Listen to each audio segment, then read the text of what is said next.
Jack Reacher, a lone drifter, steps into Margrave, Georgia, expecting a quiet stop. Instead, he's ambushed by a deadly trap, corrupt cops, ruthless kingpins, and a shadowy empire of drugs and money. Teamed with Roscoe, a detective betrayed by her own town, Reacher fights through diners, alleys, and warehouses, uncovering secrets tied to her past. From a brutal diner brawl to a high-stakes showdown in Atlanta, every step pulls him deeper into a conspiracy that could cost him everything. Will Reacher survive or become Margrave's next ghost? Chapter 1. The bait is set. The night was heavy, thick with the kind of quiet that makes your skin crawl.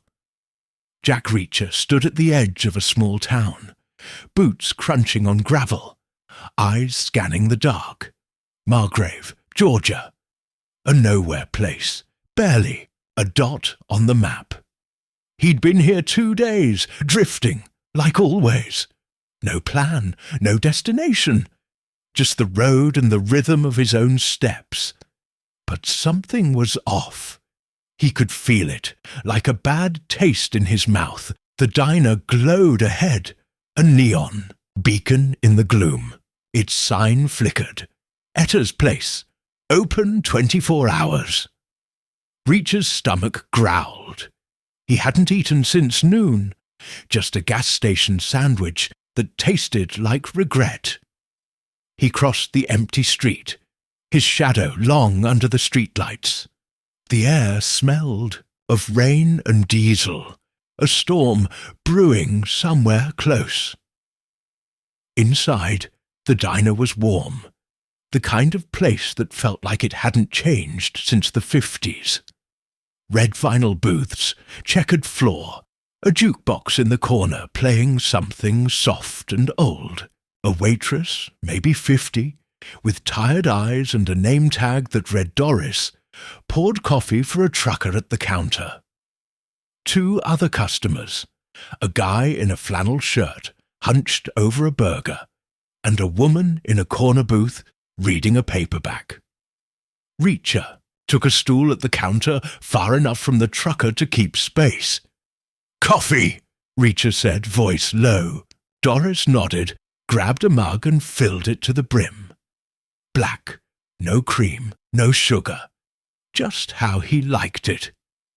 He took a sip, letting the heat burn his throat. His eyes flicked to the window, catching his reflection. 6'5", 250 pounds, all muscle, a face that looked like it had seen too many fights. Blonde hair, cropped short, blue eyes that didn't miss much. The door chimed. Reacher's gaze shifted, casual but sharp. A man walked in, mid-30s lean, wearing a cheap suit that didn't fit right. His tie was loose, his hair slicked back with too much gel. He moved, like he was trying to look tough, but his eyes darted, nervous. Reacher clocked him instantly. Trouble, but not the kind that worried him. Not yet. The man sat 2 stools down, ordered a Coke, and started tapping his fingers on the counter. Annoying. Reacher sipped his coffee, ignoring him. Doris slid a menu over, but Reacher waved it off. "Burger," he said. "Fries. Keep it simple." "Coming up," Doris said, scribbling on her pad. She shuffled to the kitchen, her sneakers squeaking on the floor. The man in the suit leaned toward Reacher. "You new around here?" His voice was too loud, like he wanted attention. Reacher didn't look at him. "Passing through." "Yeah, where you headed?" "Nowhere special." Reacher's tone was flat, a wall. Most people got the hint.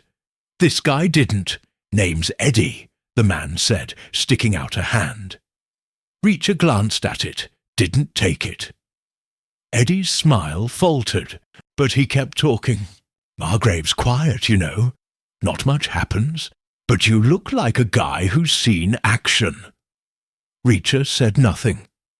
He drank his coffee, eyes on the window. The street outside was empty, but the feeling in his gut grew stronger. Something was coming. He'd been in enough tight spots to know the signs, the way the air felt too still, the way people moved like they were waiting for a signal. Eddie kept at it. "You military, got that vibe. I did a stint myself, National Guard. Didn't see combat, but I know my way around a rifle." Reacher's jaw tightened. He didn't like braggers, and he didn't like this guy's voice. Too slick, like a used car salesman. "You talk a lot," Reacher said, finally looking at him. Eddie laughed, but it was forced. "Just making conversation, big guy." He sipped his Coke, eyes flicking to the door. Reacher followed his gaze. Nothing out there but darkness and the flicker of the neon sign. Doris brought the burger and fries, set them down with a clatter. "Eat up," she said, then moved to refill the trucker's coffee. Reacher took a bite. The burger was good, greasy, the kind that hit the spot. He chewed slowly, watching Eddie from the corner of his eye. The guy was fidgeting now, checking his phone, glancing at the door every few seconds. Reacher's mind worked, piecing it together. Eddie wasn't here for a late-night snack. He was waiting for something, or someone. Reacher had seen his type before. Small-time hustler, probably running errands for someone bigger. The kind of guy who thought he was smart, but was too sloppy to pull it off.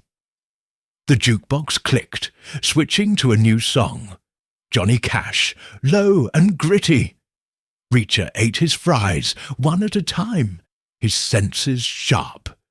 The woman in the corner booth turned a page in her book, but her eyes weren't moving. She wasn't reading. The guy in flannel kept his head down, but his shoulders were tense. The trucker sipped his coffee, oblivious. The diner felt like a stage, everyone playing a part. Eddie's phone buzzed. He checked it, typed something, then shoved it in his pocket. "Gotta take a leak," he muttered, sliding off the stool. He headed for the restroom at the back, his steps too quick. Reacher finished his burger, wiped his hands on a napkin. He didn't trust Eddie, and he didn't trust this place. Margrave was too quiet, too perfect. Small towns like this always had secrets, and Reacher had a knack for stumbling into them. He dropped a 10 on the counter, stood and stretched. His muscles felt good, ready. He wasn't looking for trouble, but he never ran from it either. The Ushu door chimed again as two men walked in. Big guys, both over 6 feet, wearing leather jackets and boots. One had a scar across his cheek. The other had a shaved head and a smirk. They didn't look at Reacher, but they didn't have to. He knew their type. Muscle, hired to intimidate. They sat at a booth near the door, ordered nothing. Doris glanced at them, her face tight, then went back to wiping the counter.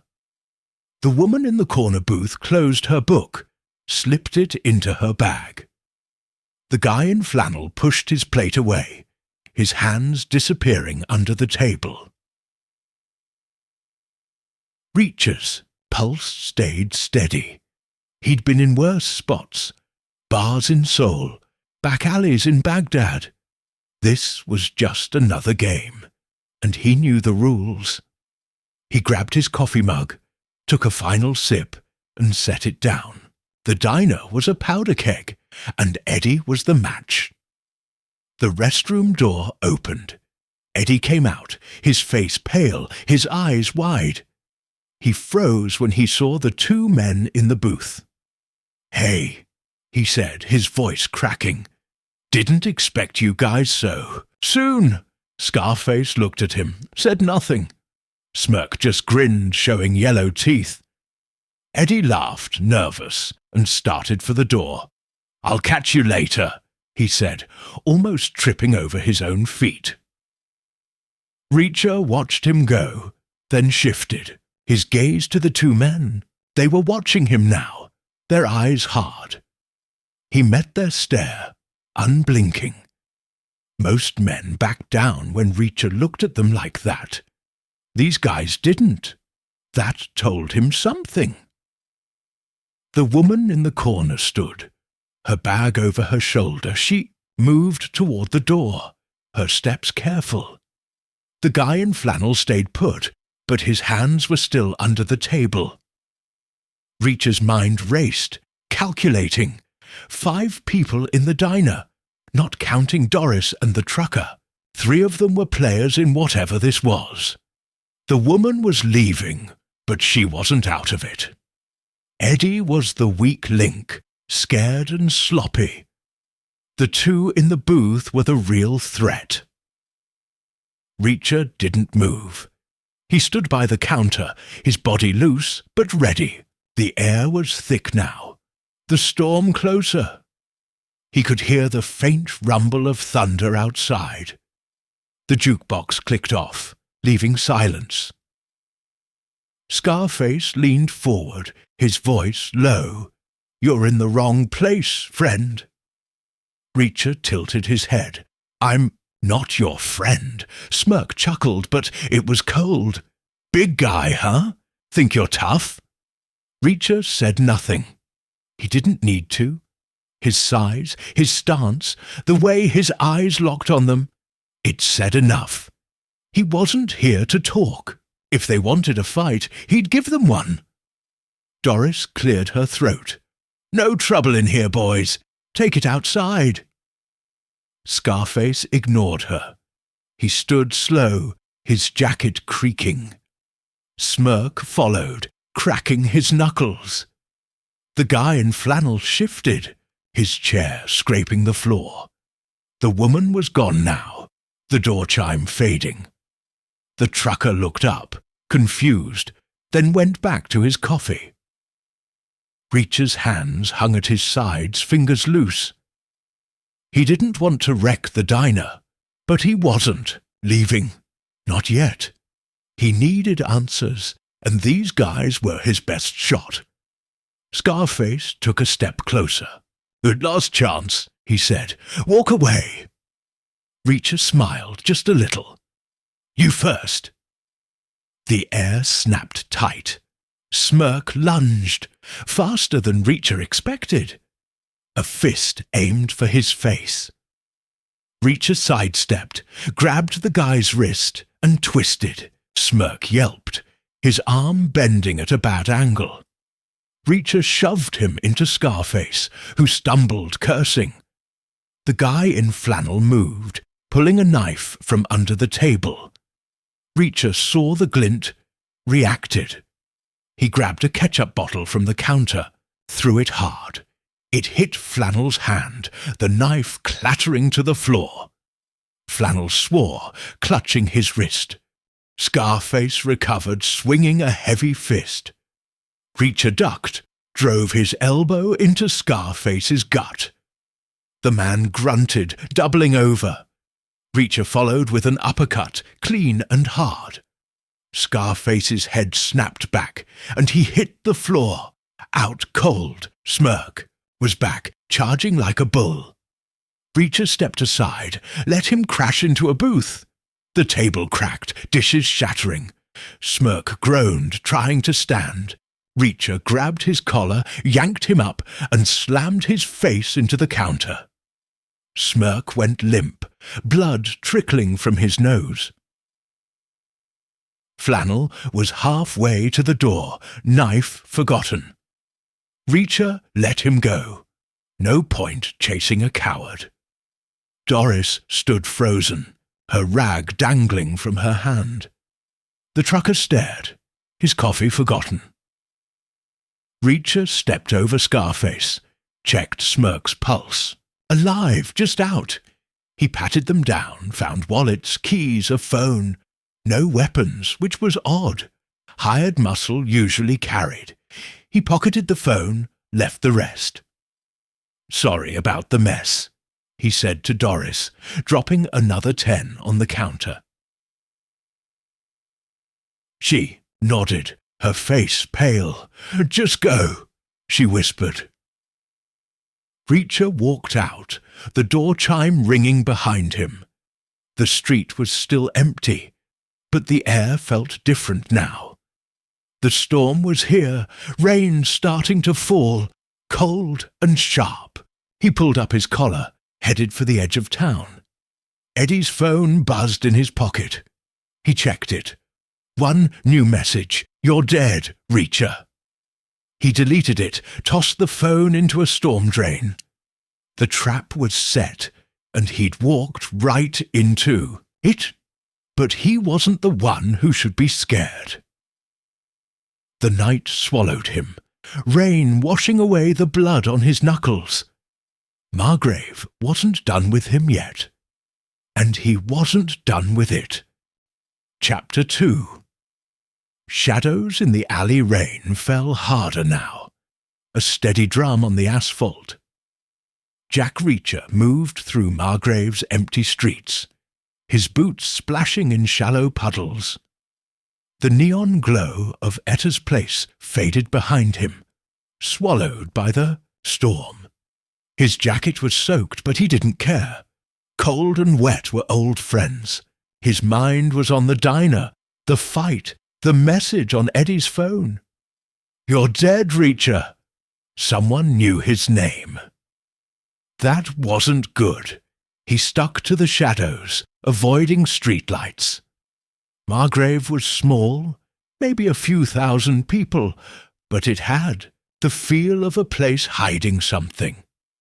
The kind of town where folks locked their doors and didn't ask questions. Reacher had seen it before. Too many times. Places like this always had a boss, someone pulling strings. He aimed to find out who. The street ended at a T, splitting left toward a gas station, and right toward downtown. He went right, keeping his pace steady. His eyes scanned the dark. Shuttered storefronts, a bank, a post office. All closed, all quiet, but not empty. He felt eyes on him, the prick of being watched. His gut never lied. An alley cut between a hardware store and a barber shop. Narrow, dark, smelling of trash and damp brick. Reacher slowed, listening. The rain muffled sound, but he caught it. A faint scrape, like a shoe on concrete. Someone was there. He didn't break stride, didn't look back, let them think he hadn't noticed. He passed the alley, then doubled back, silent, hugging the wall. His hand brushed the brick, rough and slick. He peered into the dark. Two shapes huddled near a dumpster. One tall, one short. They were arguing, voices low, words lost in the rain. Reacher edged closer, his breathing slow, controlled. He wasn't here to start trouble, but he needed answers. The tall one gestured, sharp, angry. The short one shook his head, backing up. Reacher caught a glint, metal, maybe a knife. He tensed, ready to move. Then the tall one froze, head snapping, toward the alley's mouth. Reacher ducked behind a stack of crates, his body still. The rain hid his outline, but he wasn't taking chances. "Who's there?" the tall one called, voice rough. No answer. The short one muttered something, and they both moved, slipping deeper into the alley. Reacher waited, counting seconds. 10, 20. No sound but the rain. He stepped out, silent, and followed. The alley twisted. opening into a small lot behind the barber shop. A single bulb flickered over a back door, casting weak light. The two men were gone, but tire tracks cut through the mud. Fresh. A car had been here, and recently. Reacher crouched, touched the tracks. Wide tires, heavy vehicle. SUV, maybe a truck. He scanned the lot. Cigarette butts, a crushed beer can, a scrap of paper half buried in the dirt. He picked up the paper, unfolded it. A receipt, faded but readable. Margrave Diner, 10:47 p.m. Tonight. Someone had ordered a Coke and a slice of pie. Reacher's jaw tightened. Eddie. The receipt listed a server. Doris. He pocketed it, his mind turning. Eddie had been in the diner, nervous, waiting. Now he was gone, and these two were skulking in the alley. Connected, probably. A noise, metal clanging, like a lid hitting a dumpster. Reacher spun, fists ready. The lot was empty, but the sound came from the alley's far end. He moved fast, silent, his boots barely touching the ground. The rain was his cover, masking his steps. He reached the dumpster, peered around it. Nothing, just shadows and trash. Then he saw it. A shoe, sticking out from behind a pile of cardboard, not moving. Reacher approached, slow, every sense sharp. He nudged the cardboard aside. A man face down, blood pooling under his head. Young, maybe 20, wearing a hoodie and jeans. Reacher knelt, checked for a pulse. None. The guy was dead, his skull cracked open. A pipe lay nearby, slick with blood and rain. Reacher's eyes narrowed. Fresh kill, maybe 10 minutes old. The tall and short guys? Likely. He searched the body, quick and efficient. No wallet, no phone, just a crumpled pack of smokes and a lighter. The hoodie had a logo. Margrave High, class of 23. Local kid. Reacher stood, wiping his hands on his jacket. This wasn't random. The kid had been in the wrong place, or he'd known something he shouldn't. Headlights flashed sudden and bright. Reacher dropped low, rolling behind the dumpster. A vehicle pulled into the lot, engine rumbling. Big, like the tire tracks suggested. Doors opened, slammed shut. Voices, two men, low and urgent. "Check the alley," one said. "He can't be far." "He's a ghost," the other muttered. "Big guy like that moves like smoke." Reacher's lips twitched. They were talking about him. He stayed still, his body pressed against the dumpster. The rain hid his breath, his heat. The men split up, one heading for the alley, the other circling the lot. Reacher clocked their steps, their rhythm. Amateurs, but armed. He heard the click of a gun being cocked. The alley guy was closer, his flashlight beam cutting through the rain. Reacher waited, patient. The beam swept past, then back, lingering on the dumpster. The guy stepped closer, his boots loud in the puddles. Reacher could smell him. Sweat, cheap cologne. The flashlight dipped, and Reacher moved. He surged up, grabbed the guy's wrist, and twisted. The gun dropped, splashing into a puddle. The guy gasped, but Reacher's fist was already moving. A short, hard jab to the jaw. The man crumpled out before he hit the ground. Reacher caught him, eased him down silently. He took the gun, a Glock, standard issue. He checked the clip, full, tucked it into his waistband. The second guy was still in the lot, oblivious. Reacher moved, low and fast, using the shadows. He reached the edge of the alley, saw the guy by the SUV, a black Ford Explorer. The man was on his phone, muttering. No sign of him. Yeah, the kid's done. Clean it up. Reacher's blood went cold. They were tying up loose ends. He stepped out, deliberate, letting his boots hit the ground hard. The guy spun, phone dropping. Who? Reacher didn't answer. He closed the gap in 3 strides, grabbed the guy's shirt, and slammed him against the SUV. The man's head bounced off the metal, his eyes rolling. Reacher pinned him, one hand on his throat. Talk, he said, voice like gravel. The guy choked, clawing at Reacher's arm. I don't know nothing. Wrong answer. Reacher tightened his grip just enough. Who's running this? Why the kid? The guy's eyes darted, panicked. I just follow orders, man. They said clean up, that's all. Who's they? Reacher leaned in, his face inches away. The guy whimpered, but his mouth stayed shut. Reacher didn't have time for this.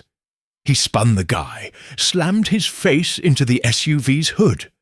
Blood sprayed, the man groaning. Last chance, Reacher said. Finlay! The guy gasped. Chief Finlay! That's all I got! Reacher paused. Chief of police? Interesting. He eased off, let the guy slump to the ground. The man was out, nose broken, breathing ragged. Reacher searched him. Another Glock, a radio, a badge. Margrave Security. Private firm, not cops. He took the radio, smashed the badge under his boot. The rain was slowing, the storm moving off. Reacher stood, scanning the lot. The kid's body, the unconscious men, the SUV, it was a mess, and he was in the middle.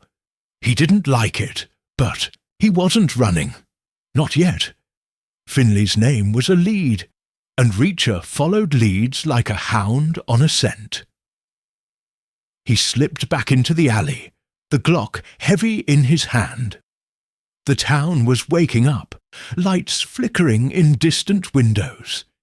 He had, maybe, an hour before someone found the body, less if these guys had backup. He needed a place to think, to plan. The diner was out, too hot now. He remembered a motel on the edge of town, seen it when he hitched in. Cheap, no questions asked. Good enough. Reacher moved, sticking to back streets, his mind sharp. The kids, death, Eddie's panic, the goons in the diner, it was all connected. And now, a police chief's name in the mix. Margrave wasn't just hiding secrets. It was built on them. Reacher's jaw set. He'd tear this town apart if he had to. The alley faded behind him, the rain a soft patter now. Shadows moved, but they weren't his. Someone else was out there, watching. Reacher didn't look back. Let them come. He was ready. Chapter 3. The first clue. The motel was a squat, L-shaped building on Margrave's outskirts, its sign barely lit. Starlight Inn. The neon buzzed, one letter flickering like a dying bug. Jack Reacher approached, his boots quiet on the wet pavement. The rain had stopped, leaving the air heavy, thick with the scent of mud and motor oil. It was past midnight, and the town was asleep, but Reacher's senses were wide awake. He ditched the Glock in a storm drain 2 blocks back. Carrying a stolen gun was asking for trouble, and he didn't need it. His fists were enough. The radio he'd taken from the security goon was tucked in his pocket, silent for now. He'd check it later, see what chatter he could pick up. For now he needed a base, a place to think. The motel office was a glass box, its light dim. A clerk, young, maybe 25, slouched behind the counter, scrolling on his phone. His name tag read, Kyle. Reacher pushed the door open, the bell jingling. Kyle looked up, startled, then forced a smile. "Hey, man, need a room?" "Single," Reacher said. "One night." Kyle nodded, tapping at a dusty computer. "Got one out back. $40, cash up front." Reacher pulled two 20s from his pocket, slid them across the counter. No ID, no questions. Kyle handed him a key. Room 12. "Keep it quiet, yeah?" the clerk said, eyes already back on his phone. Reacher didn't answer. He stepped outside, scanned the lot. A few cars, all old, none suspicious. The motel was half empty, its rooms dark. He moved to room 12, unlocked the door, and slipped inside. The room smelled of stale smoke and cheap cleaner. Single bed, sagging mattress, a TV bolted to the wall. A window with cracked blinds overlooked the lot. Good enough. He locked the door, wedged a chair under the knob. Not perfect, but it'd slow someone down. He sat on the bed, pulled out the radio, and turned it on, keeping the volume low, static, then a voice, clipped and professional. "Unit 3, check the diner. No sign of him yet." Reacher's lips twitched. They were still hunting him. He switched the radio off, set it on the nightstand. His mind went to the alley. The dead kid, the name Finley. Chief of police, or so the goon said. Could be a lie, but it was a start. He needed more. Names, connections, reasons. Why was Margrave a trap? Why him? He pulled the diner receipt from his pocket, smoothed it out. Margrave Diner, 10:47 p.m. Coke, pie, server, Doris. Eddie's order, no question. Reacher's eyes narrowed. Doris had been nervous, her hands shaky when those goons showed up. She knew something. Maybe not much, but enough to point him in the right direction. His stomach growled. The burger was hours ago, and adrenaline burned calories fast. He had no food, no coffee. The motel had a vending machine by the office, but he wasn't leaving the room. Not yet. He leaned back, his head against the wall, and let his mind work. Margrave was small, maybe 5,000 people. One police station, one chief. Finley. If he was dirty, he'd have muscle, like the guys in the diner and the alley. Private security, not cops. Those badges said Margrave Security. Hired guns, probably ex-military or ex-cons. The kid in the alley was a loose end, someone who saw too much or talked too much. Eddie was the bait, sent to the diner to draw Reacher in. But why? Nobody knew he was coming. He didn't even know himself until he stepped off the bus. Reacher's eyes flicked to the window. A shadow moved outside, quick, gone before he could focus. He stood silent and crossed to the blinds. He parted them with a finger, peering out. The lot was still, but the air felt wrong, like before a fight. Someone was out there. He waited, counting breaths. Nothing moved. He stepped back, grabbed the radio, and turned it on again. More static. Then a voice. "Unit 2. Motel check. Starlight. He's gotta be there." Reacher's jaw tightened. They were closing in. He didn't know how they tracked him. Maybe a tip from the diner. Maybe dumb luck. Didn't matter. He had minutes, maybe less. He grabbed the chair from the door, moved it back. No time for a stand-up fight, not here. He needed to move find the next piece of the puzzle. He slipped out, locking the door behind him. The lot was empty, but he stuck to the building's edge, his back to the wall. The radio crackled again. "Unit 2! ETA 2 minutes! Lock it down!" Reacher moved fast, heading for the back of the motel. A chain-link fence separated the property from a patch of woods. He climbed it, quick and quiet, dropping to the other side. The woods were dark, thick with pine and mud. He pushed through, branches snagging his jacket.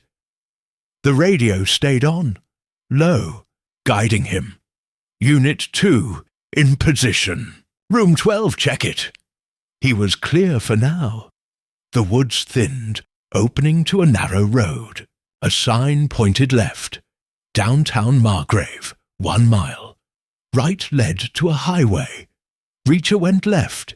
Downtown meant people, buildings, places to blend. He needed information, and Doris was his best shot. She'd be off shift soon if she wasn't already. He'd find her, ask questions. Nicely, at first. The road was quiet, no cars.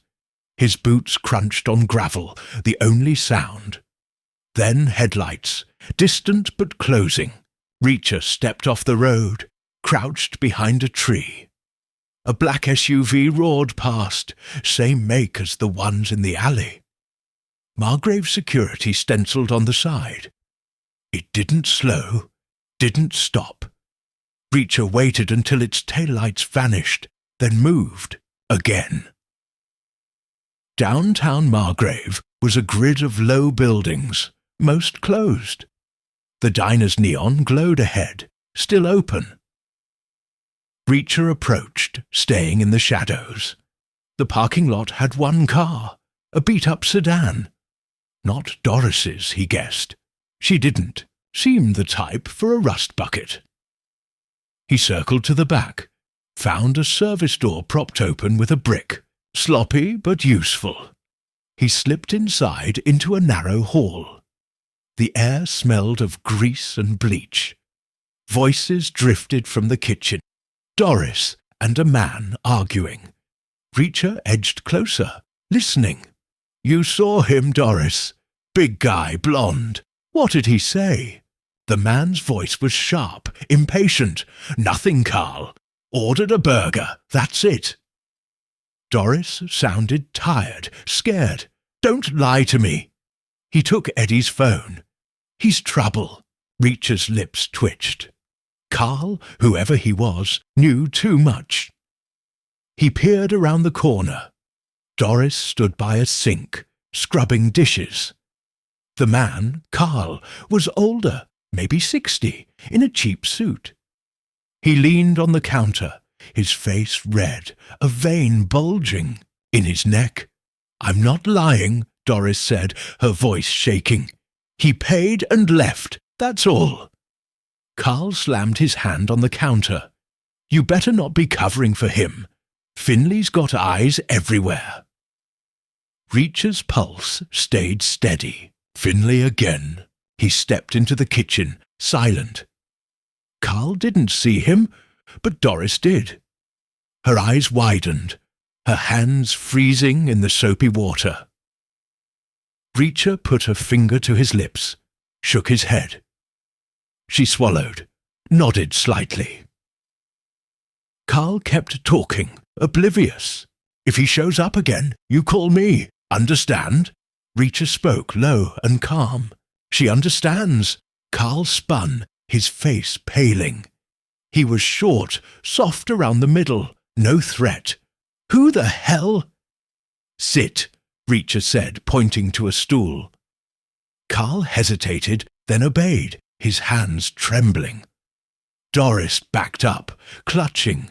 "A dish towel." "I don't want trouble," she said. "None here," Reacher said. "Just answers." He looked at Carl. "You first. Who's Finlay? Why's he after me?" Carl's mouth opened, closed. I don't know what you're talking about. Reacher stepped closer, looming. Wrong answer. Carl flinched. Okay, Finley's the chief, runs the town. That's all I know. Why me? Reacher pressed. I don't know. I swear. I just pass messages. Reacher's eyes flicked to Doris. You, what a deal. You know? She shook her head, tears welling. Nothing. I just work here. Eddie was scared, said someone was coming, that's all. Reacher believed her. She was too rattled to lie. Carl, though, he was holding back. Reacher grabbed his collar, yanked him off the stool. Last chance. What's Finley's game? Carl gasped, clawing at Reacher's hand. Money! It's about money. Big deal going down. That's all I heard. What deal? Reacher tightened his grip. I don't know. Finley keeps it tight. Something big out of town. Reacher let him go. Carl slumped, coughing. It wasn't much, but it was something. A deal, money, Finley at the centre. Reacher's mind filed it away. He looked at Doris. Go home. Don't talk about this. She nodded, grabbed her purse, and bolted. Reacher turned to Carl. You're coming with me. Carl's eyes widened. No way, man. Reacher didn't argue. He grabbed Carl's arm, dragged him to the service door. The night was still, but Reacher felt the clock ticking. Finley's men were close, and Carl was a liability. But he was also a lead, the first real clue. They stepped into the dark, Reacher's grip iron tight. Margrave's secrets were unraveling, and he was just getting started. Chapter 4. Into the Lion's Den. Jack Reacher moved fast through Margrave's back streets, dragging Carl by the arm. The night was cold, the air sharp with the fading scent of rain. Carl stumbled, his cheap suit soaked, his face pale under the streetlights. He was scared, and Reacher wanted him that way. Fear loosened tongues. "Slow down, man!" Carl gasped, tripping over a curb. "I'm telling you, I don't know nothing." Reacher didn't answer. He pulled Carl into an alley, narrow and dark, lined with overflowing dumpsters. The kind of place where bad things happened. He shoved Carl against a brick wall, hard enough to make him grunt. "Talk," Reacher said, his voice low, like a blade. "Finley, the deal, now." Carl's eyes darted wild. "I told you, it's big money. That's all I heard. Finley's got everyone on a leash. Cops, security, even the mayor."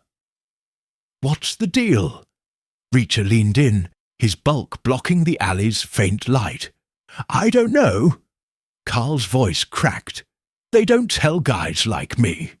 I just run errands, pass messages." Reacher's jaw tightened. Carl was small fry, but he was all Reacher had.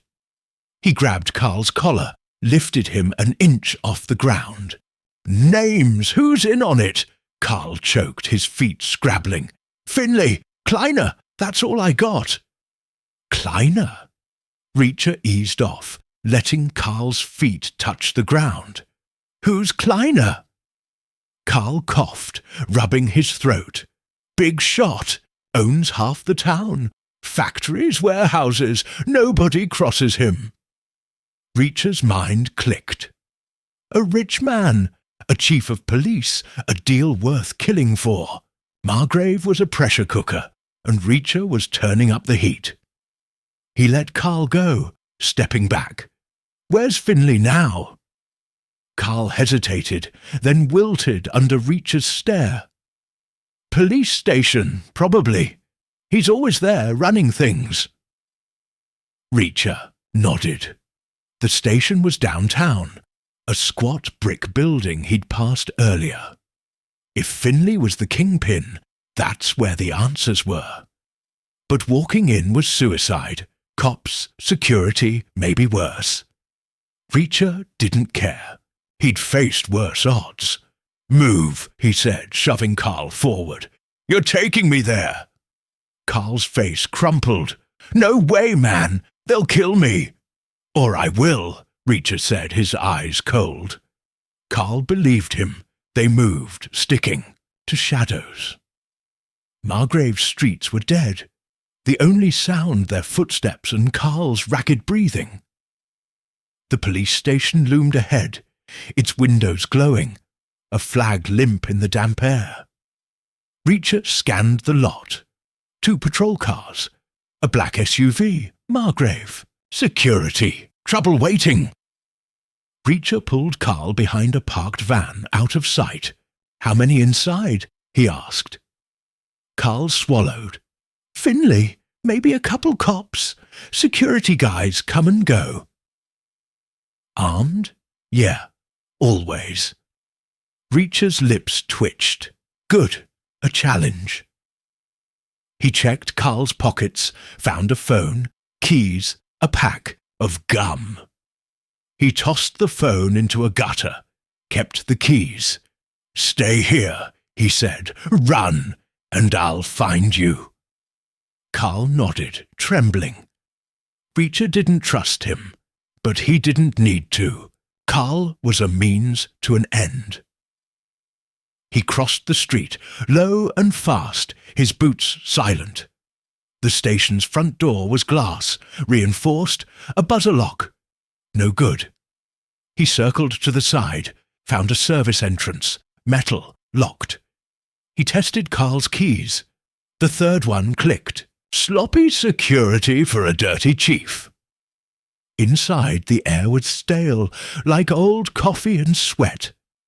A hallway stretched ahead, fluorescent lights buzzing. Reacher moved, his back to the wall, ears sharp. Voices drifted from a room down the hall. Low, tense. He edged closer, peering through a cracked door. Finley, mid-50s, lean grey hair, in a crisp uniform. He stood over a desk, barking at 2 men, security goons like the ones from the diner. One had a bandaged hand, the other a black eye. Reacher's work. He smiled just a little. "He's here," Finley said, his voice tight. "Find him. I want him dead by dawn." "Who is he?" Bandage asked. "Trouble?" Finley snapped. "Ex-military drifter. Knows too much." Reacher's pulse stayed steady. They didn't know him, not really, but they knew he was a threat. That was enough. Finley grabbed a radio. "All units, suspect is 6'5". Blonde, heavy build, armed and dangerous. Shoot on sight." Reacher backed away, silent. The station was a hornet's nest, and he'd just kicked it. He needed something, files, evidence, anything to nail Finley and this Kleiner. He spotted a door labelled records, worth a shot. He slipped inside, closed the door. The room was small, packed with filing cabinets and a dusty computer. He started with the cabinets, flipping through folders. Most were routine, traffic tickets, petty theft. Then he found it. A file marked Kleiner Industries. Thick, heavy. He scanned it, fast. Invoices, shipping manifests, bank transfers. Millions. Moving through shell companies. Dates, locations, warehouses outside town. And a name, circled in red. Roscoe. No first name, no details. A player, maybe a weak link. A noise. Footsteps. Close. Reacher shoved the file back, moved to the door. Too late. It swung open, and a cop stood there, young, startled. "Hey, you!" Reacher lunged, hand over the cop's mouth, arm around his neck. The guy struggled, weak. Reacher squeezed, cutting, off air. The cop went limp, out cold. Reacher eased him to the floor, took his gun, a Beretta, full clip. He tucked it in his waistband. Shouts echoed down the hall. "Check the back! He's here!" Reacher's blood sang. This was his element. Chaos, odds stacked against him. He cracked the door, saw shadows moving, 3 men armed. Security, not cops. They were sweeping the hall, guns ready. He stepped out, deliberate, letting them see him. "Looking for me?" he called. They froze, then opened fire. Reacher dove behind a desk, bullets shredding plaster. He rolled, came up firing, the Beretta steady. 1 goon dropped, clutching his chest. The second took a hit to the leg, screaming. The third ran, ducking around a corner. Reacher moved, fast, towards the service door. More shouts, boots pounding. He hit the exit, burst into the night. Sirens wailed close. The lot was alive now. Cars pulling in, lights flashing. Reacher sprinted, cutting through an alley, then another. The station faded behind him, but the hunt was on. He stopped, catching his breath behind a shed. The file's contents burned. In his mind, Kleiner, millions, warehouses, Roscoe. Pieces of a puzzle, but not enough. He needed more, and he needed it fast. Finlay wanted him dead, and Margrave was closing in. Reacher checked the Beretta, wiped his prints. He tossed it into a dumpster, kept moving. Carl was gone by now, probably ratting him out. Didn't matter. Reacher had a name, Roscoe, and a target, Kleiner's warehouses. The lion's den was waiting, and he was walking right in. Chapter 5. Betrayal at Midnight Jack. Reacher moved through Margrave's outskirts, the night pressing close. The air was cool, heavy with pine and damp earth. Sirens wailed in the distance, faint but persistent, like dogs on a scent. The police station was behind him, a hornet's nest he'd stirred up good. His heart beat steady, his mind sharp. Finlay wanted him dead. Kleiner was the money, and Roscoe was the wild card. He needed to find that warehouse, but first he needed to disappear. Dim. Road stretched dark. No streetlights, just the faint glow of a half-moon. Reacher stuck to the ditch, his boots sinking in mud. He ditched the Beretta. Too hot, too traceable. His hands were his weapons now, and they'd never failed him. The radio he'd taken from the alley goon was off, tucked in his pocket. He'd check it later, when things cooled. A sign loomed ahead, rusted and leaning. Kleiner Industries, 3 miles. Warehouses, just like the file said. Reacher's jaw set. That's where the answers were. Money, secrets, maybe Roscoe. But walking in blind was dumb, and Reacher wasn't dumb. He needed a plan, and he needed intel. He veered off the road, cutting through a field. Tall grass hissed against his jeans. The town was behind him now, its lights a faint smear. He spotted a barn, old, its wood grey and splintered. A good place to lay low, think. He approached, silent, checking for movement. Nothing but the rustle of wind. The barn door creaked as he slipped inside.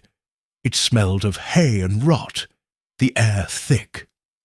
Moonlight spilled through gaps in the roof, lighting a dirt floor and stacks of mouldy crates. Reacher moved to a corner, crouched, and pulled out the radio. He turned it on, volume low. Static, then a voice, tense. All units, suspect last seen near station. Check highways, motels. He's armed. Reacher's lips twitched. Not armed anymore, but they didn't know that. He switched the radio off, leaned back against a crate. His mind worked, piecing it together. Kleiner's warehouses were the heart of this. Millions moving shady deals.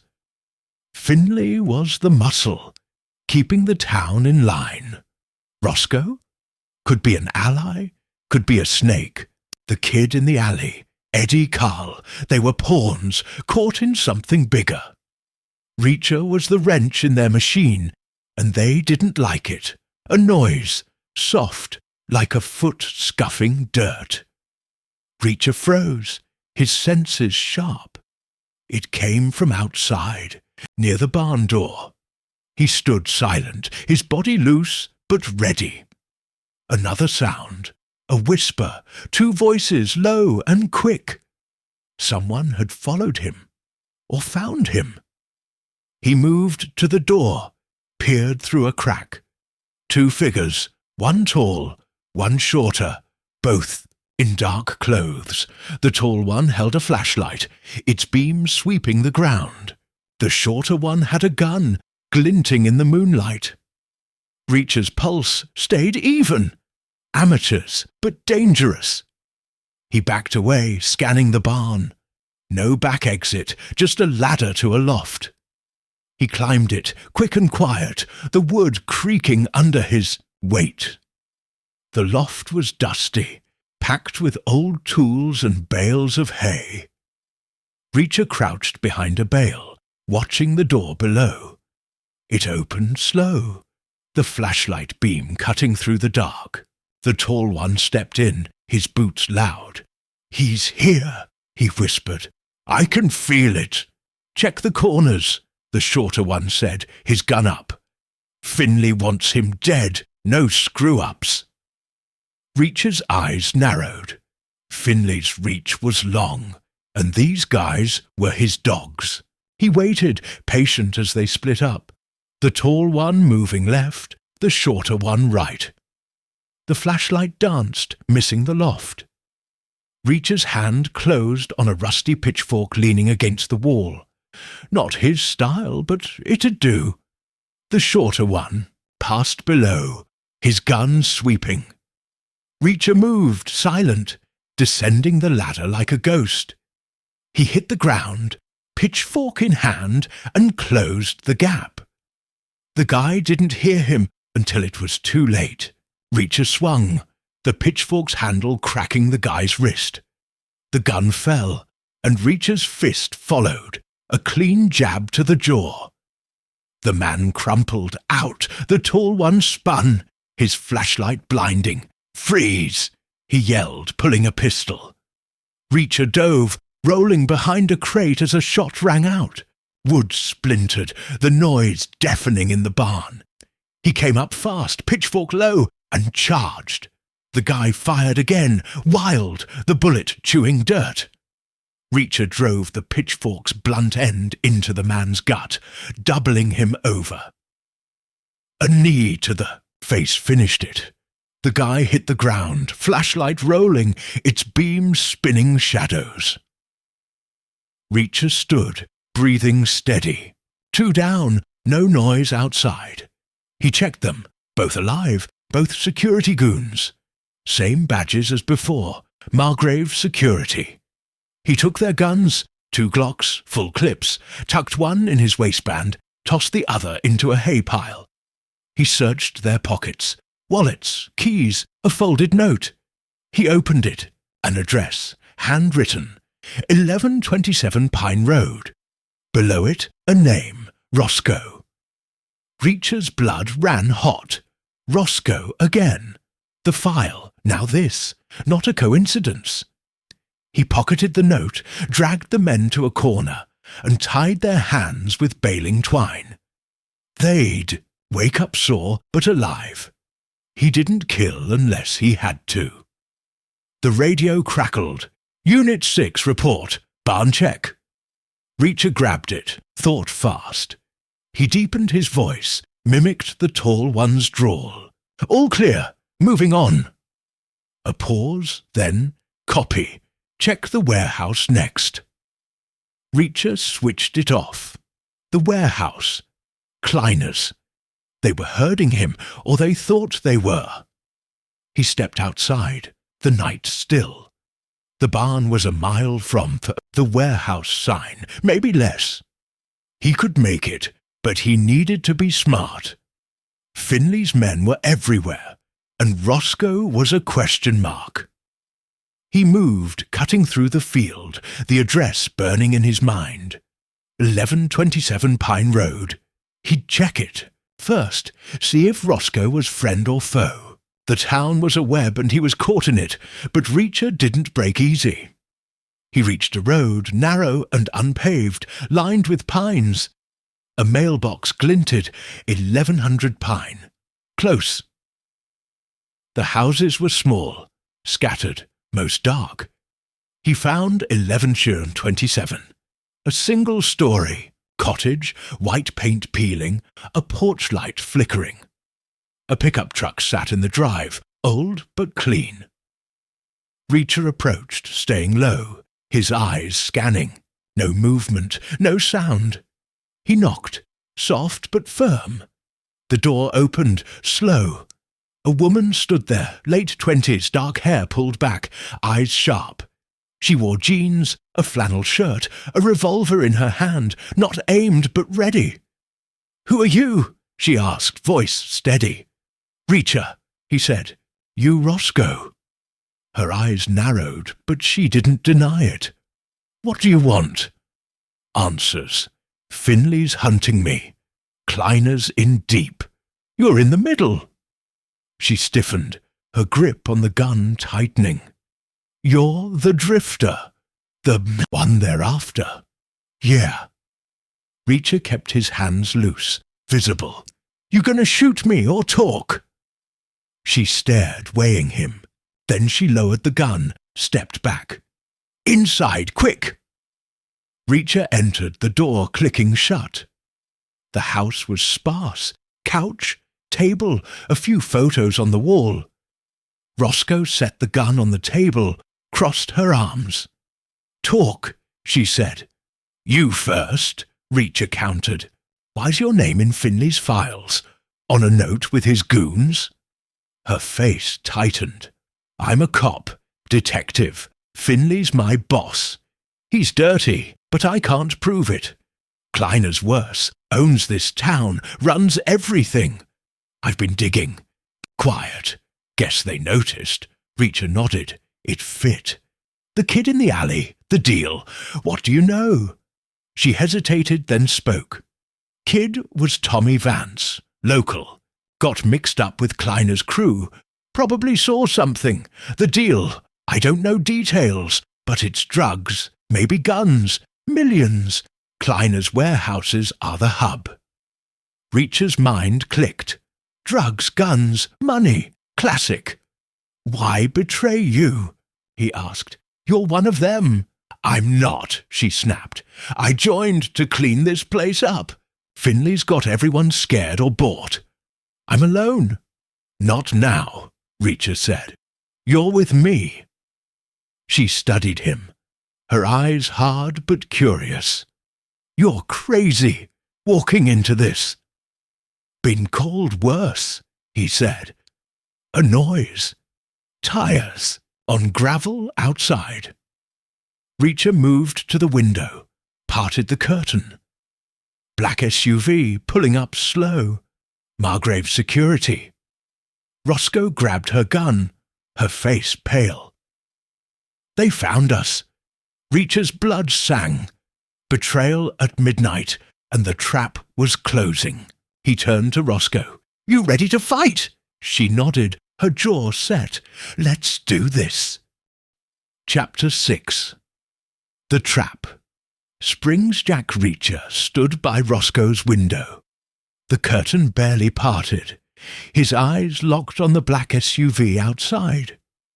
Its engine idled, low and menacing, like a predator waiting to pounce. Two men inside, their shapes vague, in the dark, But Reacher knew the type. Hired muscle, armed, itching for a fight. The porch light flickered, casting jagged shadows across the yard. Roscoe gripped her revolver, her breathing steady but tight. The air in the small house felt thick, charged, like the moment before a storm breaks. They're Finlays, Roscoe whispered, her voice low. How'd they find us? Carl, Reacher said, his tone flat. Or someone saw me come here. Doesn't matter now. He glanced at her. Back door. She nodded. Kitchen. Leads to the yard. Reacher moved, silent, his boots soft on the wood floor. Roscoe followed, her gun ready. The kitchen was cramped, a single bulb glowing over a sink full of dishes. The back door was old, its paint chipped, a flimsy lock. Reacher tested it, quiet, no creak. Good. He cracked it open, peered out. The yard was dark, bordered by pines, a low fence at the back. No movement, but his gut screamed trouble. Stay low, he said, stepping out. Roscoe was right behind, her eyes sharp. They crouched, moving fast to the fence. The SUV's engine revved, loud, deliberate. Reacher froze, listening. Doors opened, slammed shut. Boots hit gravel, crunching closer. Voices low and clipped. Check the house, one said. He's with her. Reacher's jaw tightened. They knew too much. He gestured to Roscoe, pointing to the pines. She nodded, and they slipped over the fence, landing soft in the damp earth. The trees swallowed them, their branches blocking the moonlight. Reacher led, his senses dialed to 11. The radio in his pocket stayed silent, but he didn't need it. The trap was here, now. They moved deeper into the woods, the house a faint glow behind them. Reacher stopped, crouched, and listened. Footsteps heavy, crashing through the brush. At least 2, maybe 3, coming fast. Flashlight beams cut the dark, erratic, sweeping. Reacher's hand closed on a thick branch. Fallen, heavy enough to hurt. He passed it to Roscoe, kept his hands free. Split up, he whispered. Draw them off. Meet at the warehouse road, 1 mile west. Roscoe's eyes flashed, but she nodded. Don't die, she said, then vanished into the trees, silent as a ghost. Reacher waited, his body still. The footsteps were closer, the beams brighter. He saw them now, 3 men, all big, all armed, pistols, not rifles. Good. Easier to close the distance. He stepped out, deliberate, letting a twig snap under his boot. The beams swung, pinning him. There, one yelled, raising his gun. Reacher moved fast, a blur in the dark. The first shot went wide, shredding bark.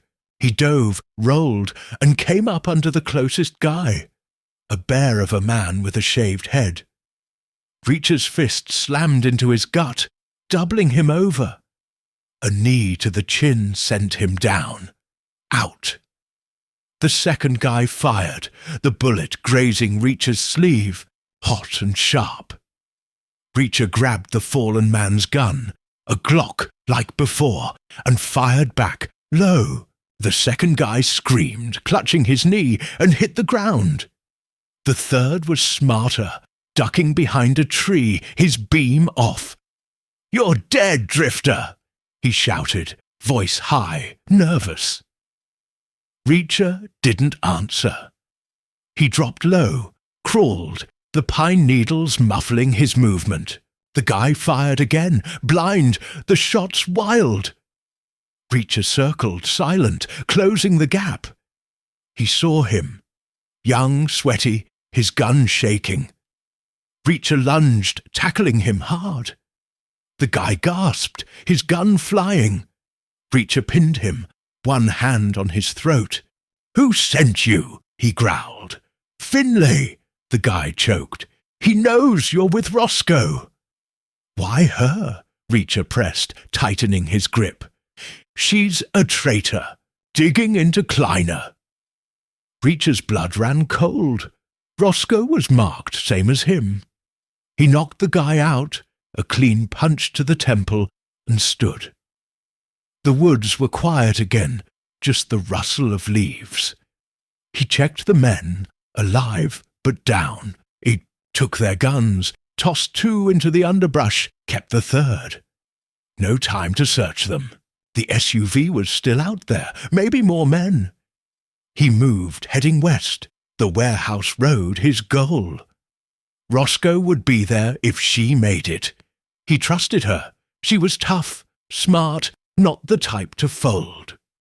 But Finley's net was tight, and Margrave was a killing ground. Reacher's mind churned. Kleiner's warehouses, the money, the drugs, Roscoe's name in the file, on the note. She was the key or the bait. Either way, he needed her alive. The woods thinned, opening to a dirt road.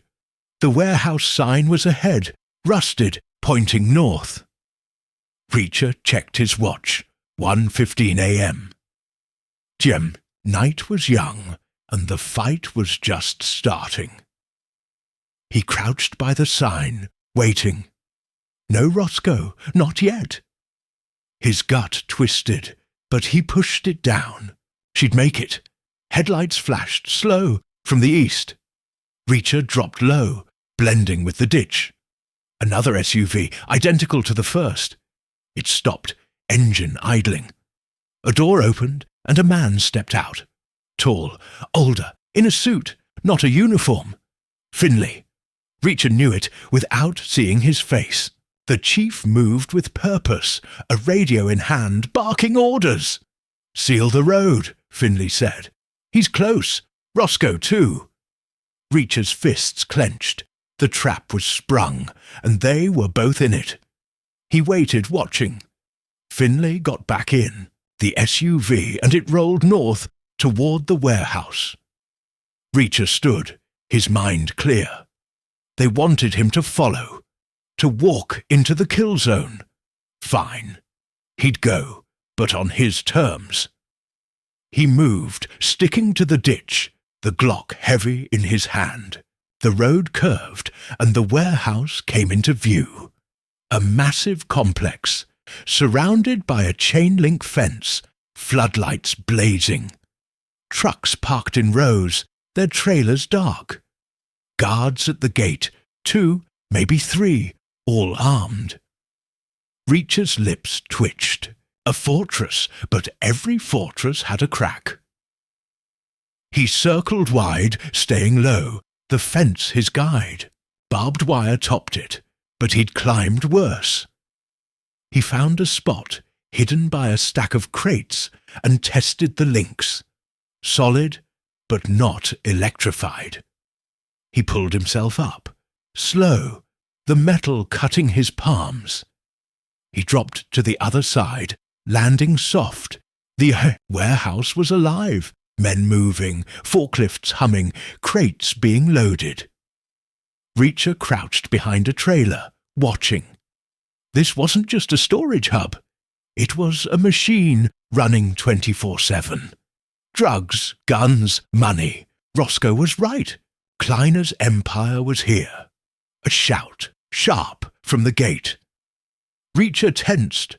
They'd found the SUV's men, or Roscoe. He moved, staying low, towards the main building. A side door, unguarded, beckoned.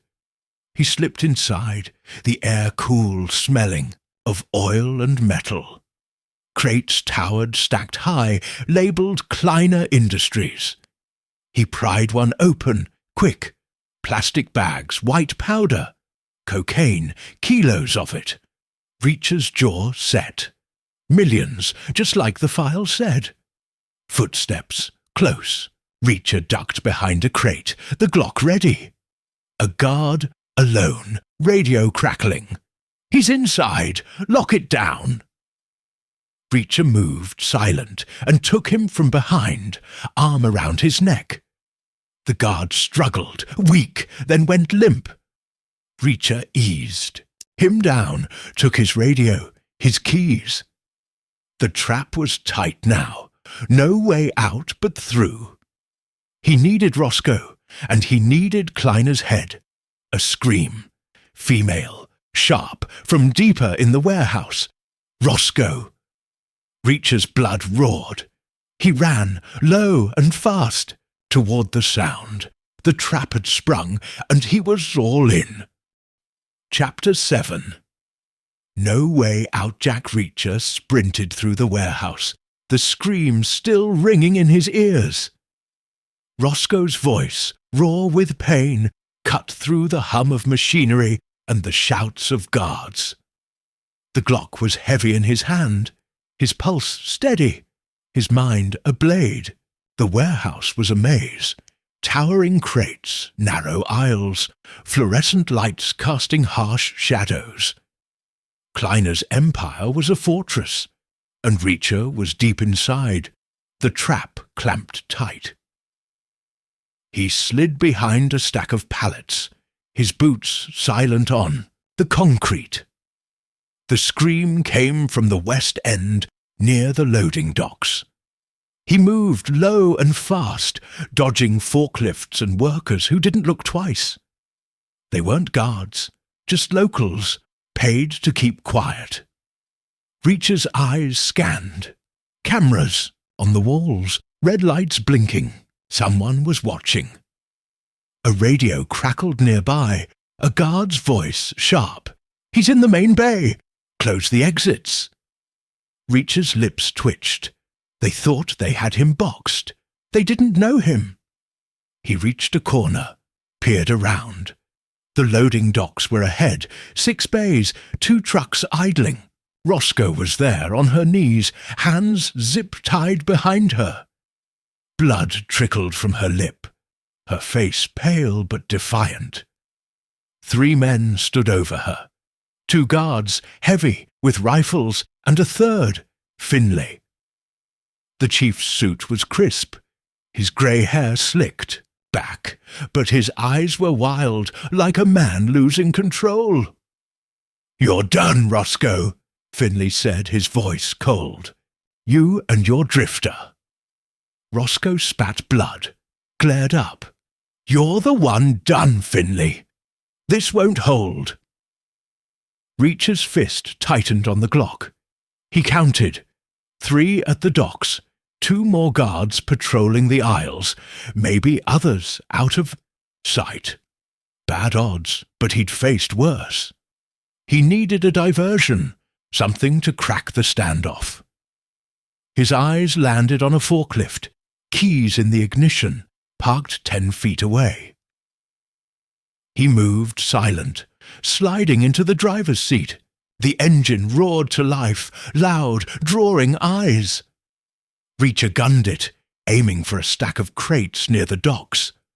Guards shouted, rifles swinging. He jumped clear as the forklift crashed, crates toppling, splintering, bags of white powder bursting, like snow. Chaos erupted. Workers ran. Guards fired wild. Finlay ducked behind a truck. Reacher rolled, came up running. He reached Roscoe, grabbed a guard's rifle barrel, and yanked, twisting the man's arm. The guard screamed, dropping the weapon. Reacher's elbow cracked his jaw, sending him down. The second guard swung too slow. Reacher sidestepped, drove a fist into his gut, then his face. 2 down, seconds flat. Finlay was gone, vanished in the chaos. Reacher knelt, cut Roscoe's zip ties with a guard's knife. "You okay?" he asked, pulling her up. "Been better," she said, wincing, grabbing a fallen rifle. Her eyes burned, ready to fight. "Exits are locked," Reacher said. We go through them. She nodded, no hesitation.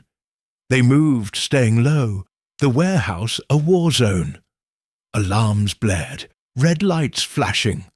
Guards poured in, radios crackling. Reacher led, the Glock steady, Roscoe covering his back. They reached a side aisle, crates on both sides, a steel door at the end, locked, heavy, a keypad blinking. Got a code? Reacher asked. Roscoe shook her head. Finley's got the keys, or Kleiner. Reacher's jaw set. No time for finesse. He fired at the lock. 3 shots, sparks flying. The door groaned but held. He kicked it, hard, the metal buckling. One more kick, and it flew open, revealing a dark stairwell. Up or down? No signs. Up, Roscoe said. Offices. Kleiner's there sometimes. Reacher nodded, taking point. The stairwell was narrow, concrete, the air cold. Footsteps echoed above, more guards coming fast. Reacher stopped, signalled Roscoe to hold. He leaned out, fired once, catching a guard in the shoulder. The man fell, screaming, blocking the others. Reacher pushed up, Roscoe behind, her rifle ready. They hit a hallway, glass-walled offices on both sides. Papers scattered, computers dark. At the end, a heavy oak door, light seeping underneath. Voices inside, low, urgent. Reacher crept closer, Roscoe at his shoulder. He recognized Finley's voice, and another, older, smoother, in control. Kleiner, Roscoe whispered. That's him. Reacher's blood surged. The kingpin, right there. He tested the door, unlocked. Sloppy, or a trap. He didn't care. He pushed it open, Glock raised, and stepped into a lion's den. Kleiner sat behind a desk, late 60s, silver hair, suit sharp enough to cut. Finley stood beside him, a pistol in hand, face flushed. 2 guards flanked the room, rifles up. Kleiner's, eyes locked on Reacher, calm, like he'd been expecting him. Mr. Reacher, Kleiner said, voice like silk. You're persistent. Bad habit, Reacher said, his Glock steady.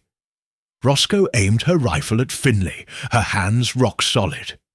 You're out of moves, Finley snapped. Drop it, or you're dead. Reacher's lips twitched. You first. The guards tensed, fingers on triggers. Kleiner raised a hand, stopping them. No need for that, he said. Let's talk. You want answers, Reacher. I can give them. Talk fast, Reacher said. Kleiner leaned back, unbothered. This town is mine. The money, the power. You stumbled into it and now you're a problem. But problems can be solved. Walk away and you live. Roscoe laughed, bitter. He's lying. He'll kill us both. Kleiner's eyes flicked to her cold. You've been a thorn, Roscoe. Digging, snooping. You should have stayed quiet. Reacher's mind raced. Kleiner was stalling, buying time. More guards were coming, or worse. He glanced at Roscoe. She caught his look, nodded slightly. They were on the same page. Time's up, Reacher said. He moved fast, diving left as he fired. The guards shot, bullets shredding the desk. Roscoe dropped right, her rifle barking, catching one guard in the chest. Reacher's shot took the other in the leg, sending him down. Finley fired wild, grazing Reacher's arm, a hot sting. Reacher rolled, came up behind Kleiner, and grabbed him, arm around his neck. Call them off, he growled, Glock to Kleiner's temple. Finley froze, his gun shaking. Let him go. Do it, Kleiner choked, his calm cracking. Finley hesitated, then shouted into his radio. Stand down! All units, stand down! Stew! Alarm stopped, the warehouse falling silent. Reacher's grip stayed tight, his eyes on Finlay. Drop the gun! Finlay obeyed, the pistol clattering. Roscoe kicked it away, her rifle still up. You're done, Finlay, she said, voice hard. Reacher shoved Kleiner into a chair, stepped back, Glock ready. The deal, he said. Talk. Kleiner coughed, rubbing his throat. Drugs. South America to the coast. Margrave's the hub. Millions a month. Who else? Reacher pressed. Kleiner smiled, thin. You think it's just me? This goes higher. You'll never touch them. Reacher's blood burned. Higher meant power, real power. But he'd deal with that later. Right now, Kleiner and Finlay were enough. He glanced at Roscoe. Evidence, files, she said. In his safe, behind the desk. Reacher nodded, moved to the safe, a heavy steel box. Open it, he told Kleiner. Kleiner hesitated, then typed a code, his hands steady. The safe clicked open, folders, drives, cache. Reacher grabbed a file, flipped it. Names, dates, shipments. Enough to bury Kleiner, Finlay, maybe more. A noise, boots outside closing fast. Reacher's head snapped up. They didn't stand down, he said. Finlay smirked just for a second. Reacher's fist crashed into his face, dropping him. Roscoe, grab the files, we're gone. She stuffed the files into her jacket, rifle up. Reacher hauled Kleiner to his feet, using him as a shield. The door burst open, 4 guards, rifles raised. Reacher fired first, 2 shots, 2 down. Roscoe's rifle roared, dropping another. The last guard ran, coward. They moved. Kleiner stumbling. Reacher's grip iron. The hallway was clear, but the warehouse was waking up. Shouts, engines, lights. No way out, not clean. Reacher's mind clicked. The trucks at the docks. A way through. They hit the stairwell. Down fast, Kleiner slowing. Them. Roscoe took point, her rifle sweeping. The docks were ahead, trucks still idling. Reacher shoved Kleiner into a cab, climbed in, Roscoe beside him. He hot-wired it, the engine roaring. Hold on, he said, slamming the gas. The truck lurched, crashing through a gate, guards diving clear. Bullets pinged the metal, but Reacher kept going, the warehouse shrinking in the mirror. Roscoe clutched the files, her face grim. They'll hunt us. Let them, Reacher said, his eyes on the road. No way out, but he'd make one. The trap was broken for now. Chapter 8. Ghosts from the Past. The truck roared down the dark road, its engine a low growl under Jack Reacher's hands.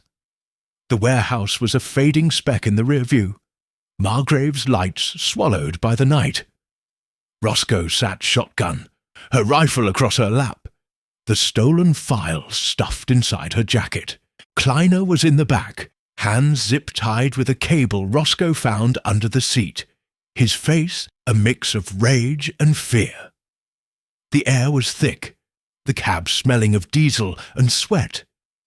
Reacher's arm stung where Finley's bullet grazed him, but he ignored it. Pain was just noise. Where to? Roscoe asked, her voice tight but steady. Her lip was swollen, blood-crusted, but her eyes were sharp, ready. Away, Reacher said, his gaze fixed on the road. Need distance, then a place to hole up. Read those files. She nodded, glancing at Kleiner. What about him? Reacher's jaw tightened. He talks, or he's done.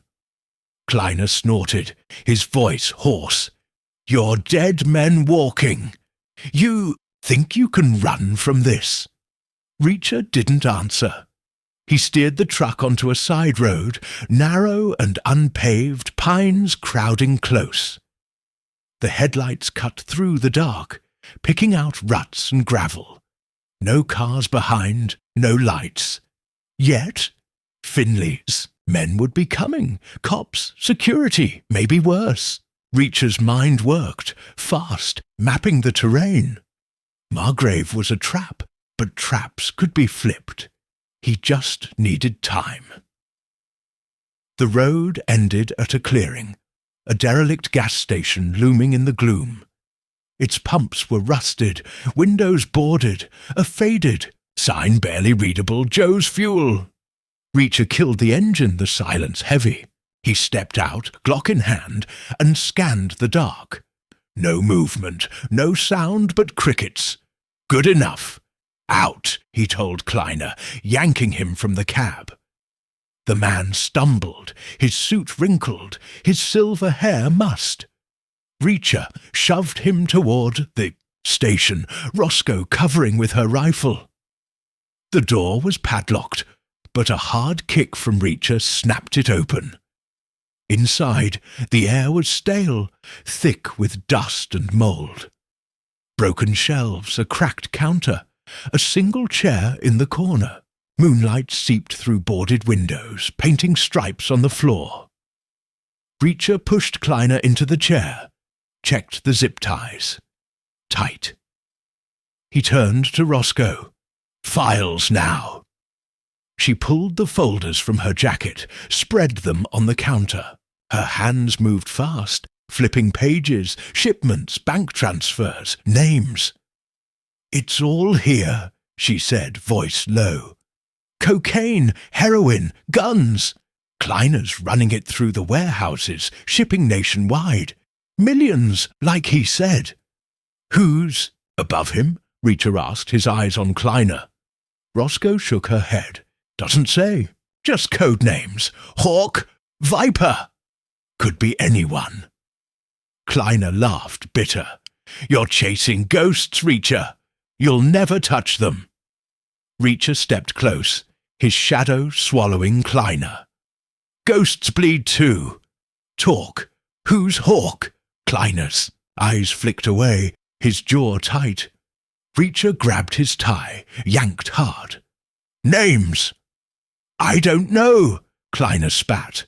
"Hawk's out of state. Never met him. Finley deals with him." Reacher's gut twisted. Finlay again, always in the middle. He let Kleiner go, turned to Roscoe. "Anything on Roscoe in there?" She froze, her hands pausing on the files. "What?" "Your name," Reacher said, his voice calm but firm. "It's in Finley's files, on a note with his goons." "Why?" Roscoe's face hardened, but her eyes betrayed a flicker of fear. "I told you. I'm clean. I've been digging into Kleiner, Finlay. They know I'm a threat." Reacher studied her, his gaze unyielding. She was tough, smart, but something didn't add up. "They marked you before I showed up. Why?" She looked away, her jaw tight. "I don't know. Maybe I got too close." Reacher didn't push, not yet. He needed her, and she'd saved his skin back there. But trust was thin, and he wasn't blind. He turned back to Kleiner. "What's Roscoe to you?" Kleiner smirked, sensing a crack. "Ask her, Drifter. She's not as clean as she says." Roscoe's rifle snapped up, aimed at Kleiner's chest. "Shut up, or I'll end you." Reacher raised a hand, calming her. "He's baiting us. Focus." He grabbed a file, scanned it. Dates, shipments, a warehouse log from last week. A name caught his eye. Vance. T. The kid from the alley. Tommy Vance. "The kid," Reacher said. "He worked for you." Kleiner's smirk faded. He was nobody. A runner got greedy. Or scared, Reacher said. He saw something, so you killed him. Kleiner said nothing, his eyes cold. Reacher's mind clicked. Tommy was a loose end, like Eddie, like Roscoe. This wasn't just a drug ring, it was a machine, chewing up anyone who stepped out of line. And Reacher was the biggest threat yet. A noise, tires on gravel, distant but closing. Reacher moved to a window, peered through a gap in the boards. Headlights, 2 sets, cutting through the trees. SUVs, black, Margrave security. His blood sang. No rest, no break, just the fight. Roscoe, he said, low. We're moving. Jianfu grabbed the files, stuffed them back in her jacket. What about him? She jerked her head at Kleiner. Reacher looked at the man, his mind cold. Kleiner was a liability, but alive he was leverage. He comes. Kleiner laughed hollow. You're walking into a grave, Reacher. You and her. Reacher yanked him up, shoved him toward the back. Move! Roscoe kicked open a rear door, revealing a patch of woods. They slipped out, Kleiner stumbling, Reacher's grip iron on his arm. The headlights were closer, engines growling. No time. They hit the woods, pines swallowing them. Roscoe led, her rifle ready, Reacher dragging Kleiner. The man was slow, whining, his suit catching on branches. Reacher didn't care. The SUVs stopped, doors slamming, voices barking. Flashlights swept the clearing, beams slicing the dark. Fee. Out, someone shouted. Finley's voice, sharp, desperate. He's here! Reacher's lips twitched. Finlay was close, too close. He pushed Kleiner down, crouched beside Roscoe. How far to the next town? He whispered. 10 miles, she said. No cover till then. Reacher nodded. 10 miles was nothing, but with Kleiner and Finley's dogs, it was a marathon. He checked the Glock, half a clip. Roscoe's rifle was low too. They needed a break, a choke point. His eyes scanned the woods. A ravine ahead, steep, narrow. Perfect. Ravine, he said. We hold there. Roscoe nodded, moving fast. They dragged Kleiner, his protests ignored. The ravine was deep, its walls slick with mud. Reacher shoved Kleiner down, tied him to a tree with his own belt. Stay, he growled. Roscoe took position behind a boulder, her rifle up. Reacher crouched beside her, Glock ready. The flashlights were closer, 5 beams, maybe 6 men. Finley's voice carried, cursing, pushing his men forward. Reacher waited, patient, his body a coiled spring. The first guard appeared, his beams sweeping the ravine. Reacher fired a single shot clean through the chest. The man dropped, his flashlight spinning. Shouts erupted, beams converging. Roscoe's rifle cracked, another guard down. His scream cut short. The others scattered, firing wild, bullets chewing dirt and bark. Reacher moved, low, flanking left. He saw Finlay, ducked behind a tree, his suit a pale smear in the dark. Reacher aimed, but a guard lunged, tackling him. The Glock fell and they rolled, fists flying. The guard was big, strong, but Reacher was bigger. He drove an elbow into the man's throat, felt the crunch, and rolled free. The guard gasped, done. Reacher grabbed the Glock, fired at another beam. A grunt, a body down. 4 left, maybe 3. Roscoe's rifle barked steady, dropping another. Finlay shouted, his voice cracking. Fall back! Regroup!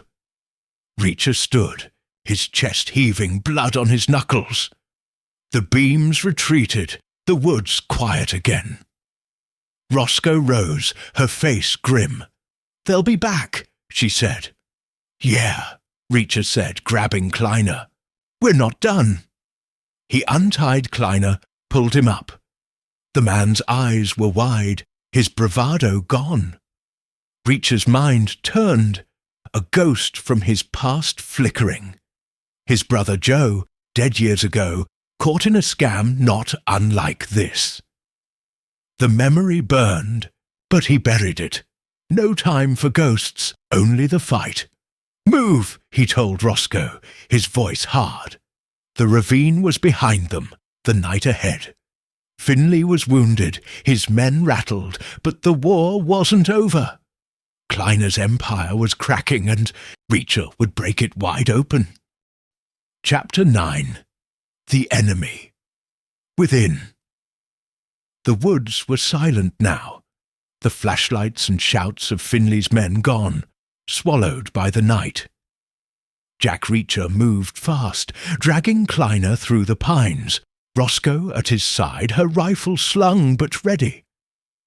The ravine. Fight had bought them time, but not much. Finley was out there, regrouping, and Margrave's grip was tightening. The air was cold, sharp, with the scent of sap and mud. The moon a faint sliver overhead. Reacher's arm throbbed where the bullet grazed him, but he pushed it down. No time for weakness. Kleiner stumbled, his breath ragged, his suit torn. "You're insane," he muttered. "You can't win this." "Keep moving," Reacher said, his voice a low growl, shoving Kleiner forward. The man was a weight, but a necessary one, leverage, maybe a shield. Roscoe's eyes darted, scanning the dark, her face set. She was tough, but Reacher saw the strain, the weight of betrayal. Finley was her boss, Margrave her home. Now both were poison. "Where to?" she asked, her voice low, barely above the crunch of their boots. "Out of town," Reacher said. "Find a phone, get those files to someone clean. FBI, state police, anyone not in Kleiner's pocket." She nodded, but her jaw tightened. "No one's clean. Kleiner's reach is long. Atlanta, maybe further." Reacher's mind clicked. The files mentioned code names, Hawk, Viper. Kleiner said they were higher, untouchable. Roscoe's doubt wasn't just fear, it was knowledge. She knew more than she was saying. He filed it away, kept moving. Trust was a luxury he couldn't afford, not even with her. They hit a dirt trail, narrow, winding toward a highway. A rusted sign pointed west. Carterville, 8 miles. Close enough. Reacher slowed, listening. No engines, no footsteps. Just the wind and their own breathing. He checked Kleiner's zip ties, still tight. The man's eyes were dark, calculating, like a snake waiting to strike. "Sit," Reacher said, pushing Kleiner against a tree. He turned to Roscoe, his voice low. "Check the files again. Anything on Carterville?" She knelt, pulled the folders from her jacket and flipped through, her hands steady despite the cold. "Nothing direct," she said, "but there's a drop point. Gas station, Route 9, just outside Carterville. Shipments go through there, coded as Hawk deliveries." "Hawk," Reacher said, his eyes narrowing. "That's our next move." Kleiner laughed, sharp and bitter. "You're chasing shadows, Reacher. Hawk's a ghost and you're already dead." Reacher ignored him, but Roscoe's hand paused on the files, her face pale. "What's he mean?" she asked, her voice tight. "He's stalling," Reacher said, but his gut twisted. Kleiner's confidence wasn't just arrogance. There was something else, something Reacher was missing. He grabbed the files, scanned them himself. Pages of numbers, dates, routes. Then a name, buried in a memo. J. Roscoe. Not her. Different. Initial. A relative? A setup? He looked at her, his gaze hard. Who's J. Roscoe? Her eyes widened just a fraction, but enough. My father, she said, her voice barely a whisper. Dead 5 years. Heart attack. Reacher's blood chilled. He worked for Kleiner. She shook her head fast. No, he was a mechanic, ran a shop, never touched this stuff. Then why's his name here? Reacher held up the memo, his voice calm but unyielding. I don't know. Her voice cracked, her hands clenching. They're framing him or me. It's a lie. Kleiner smirked, leaning back. Lies are cheap, detective. Truth is expensive. Reacher's fist twitched, but he didn't swing. He studied Roscoe, her eyes bright with anger, fear, maybe guilt. She was holding something back, and it was eating her. Talk, he said. Now. She swallowed, looked away. My dad. He fixed trucks for Kleiner's company years ago. Small jobs, nothing big. After he died, I found papers, bills, payments, more than a mechanic should have earned. I didn't dig deeper. I couldn't. Reacher's mind raced. Her father was in Kleiner's orbit, maybe deeper than she knew. A loose end, like Tommy Vance, like Eddie. They killed him, he said, not a question. Her eyes snapped to his, wet but fierce. I don't know. Maybe. I joined the force to find out, to stop this. Kleiner chuckled. Touching. But you're in over your head, both of you. Reacher grabbed Kleiner's collar, yanked him close. Shut up, or I break something. He dropped him, turned to Roscoe. You're with me, or you're not. Decide. I'm with you, she said, her voice firm, but her eyes were haunted. Let's end this. Reacher nodded, but the seed was planted.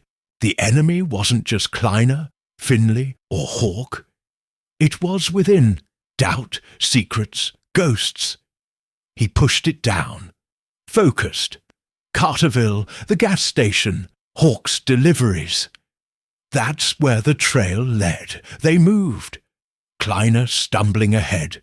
Reacher's, hand on his shoulder. Roscoe followed, her rifle low, her face a mask. The trail widened. The highway closed now. Its hum faint but growing. Headlights flashed sudden from the east. Reacher pulled Kleiner into the brush, Roscoe dropping beside him. A patrol car, slow, its spotlight sweeping the trees. Finley's? Roscoe whispered. They're locking down the roads. Reacher's lips twitched. Let them try. He waited, the car passing, its light missing them. They stood, moved faster now, the highway just ahead. A diner glowed in the distance, neon sign flickering. Route 9. Stop. The gas station was next to it, pumps dark. A single truck parked by a shed. Stay with him, Reacher told Roscoe, nodding at Kleiner. I'll check it. She nodded, her rifle on Kleiner. Reacher crossed the highway, low, his boots silent. The gas station was quiet, but not empty. A man leaned against the shed, smoking, his face hidden. Reacher crept closer, using a pump for cover. The man was young, wiry, a tattoo on his neck, a bird, maybe a hawk. Reacher's blood surged. Not a coincidence. He moved silent and grabbed the man from behind, arm around his neck. The cigarette fell. The man gasping. Talk, Reacher said low. Hawk, where is he? The man choked, clawing at Reacher's arm. "I don't know. I just watched the drops." "What drops?" Reacher tightened his grip. "Crates. From the warehouse. They come here, get picked up." "By who?" Reacher's voice was a blade. "Trucks. No names. I swear." Reacher knocked him out, a quick jab to the temple, and eased him down. He searched the man. Keys, a phone, a slip of paper with a number. 404-5555-0192. Atlanta area code. He pocketed. It moved to the shed. The lock was new, heavy. He used the man's keys, opened it. Inside, crates, like the warehouse, labelled Kleiner Industries. He pried one open, more white powder, tightly packed. Drugs, enough for a small fortune. A shout, Roscoe's voice, sharp. Reacher spun, sprinting back. Kleiner was on the ground, Roscoe standing over him, her rifle up. Two men approached, guns drawn, Margrave's security badges glinting. "Drop it!" one yelled. Reacher dove behind the truck, drawing the Glock. Roscoe fired, her shot grazing one man's arm. He cursed, dropped his gun. Reacher took the other, a clean shot to the leg. Both went down, screaming. Roscoe ran to Reacher, dragging Kleiner, her face pale. "They came from nowhere," she said, breathless. "More'll come." Reacher nodded, his mind cold. The gas station was hot now, the trail exposed. He grabbed Kleiner, pulled him to the truck. "Drive," he told Roscoe, tossing her the keys from the shed guy. She jumped in, Reacher shoving Kleiner in the back. The engine roared, and they peeled out, the diner's neon fading fast. Reacher dialed the number from the paper on the shed. Guy's phone. It rang, once, twice. A voice answered, smooth, older. "Yes?" "Hawk?" Reacher said, his voice low. A pause, then a chuckle. "You're persistent, Mr. Reacher. But you're out of time." The line went dead. Reacher's blood burned. Hawk knew him, just like Kleiner, like Finlay. The enemy was within, and the net was closing. He looked at Roscoe, her hands tight on the wheel, her eyes haunted. "Keep driving," he said. "We're not done." Chapter 10. Blood on the Horizon. The truck barreled down Route 9, its headlights slicing through the pre-dawn dark. Jack Reacher sat in the passenger seat, the Glock resting on his thigh, his eyes scanning the road ahead. Roscoe drove, her knuckles white on the wheel, the stolen files wedged between them. Kleiner was in the back, zip-tied, silent but watching, his silver hair glinting in the faint light. The air was tense, heavy with the weight of what they'd done and what was coming. Margrave was behind them, but its shadow stretched long. "Carterville's close," Roscoe said, her voice low, steady despite the blood on her lip and the strain in her eyes. "We can't stop there. Finley's got eyes everywhere." "Keep going," Reacher said. "Find a payphone, somewhere quiet. We call the feds. Hand over the files." She nodded, but her jaw tightened. "You trust the feds?" "Kleiner said this goes higher." Reacher's gaze flicked to Kleiner in the rear view. The man's smirk was gone, replaced by a cold stare. "He'll talk," Reacher said, "or he won't need to." Kleiner snorted, his voice rough. "You're fools.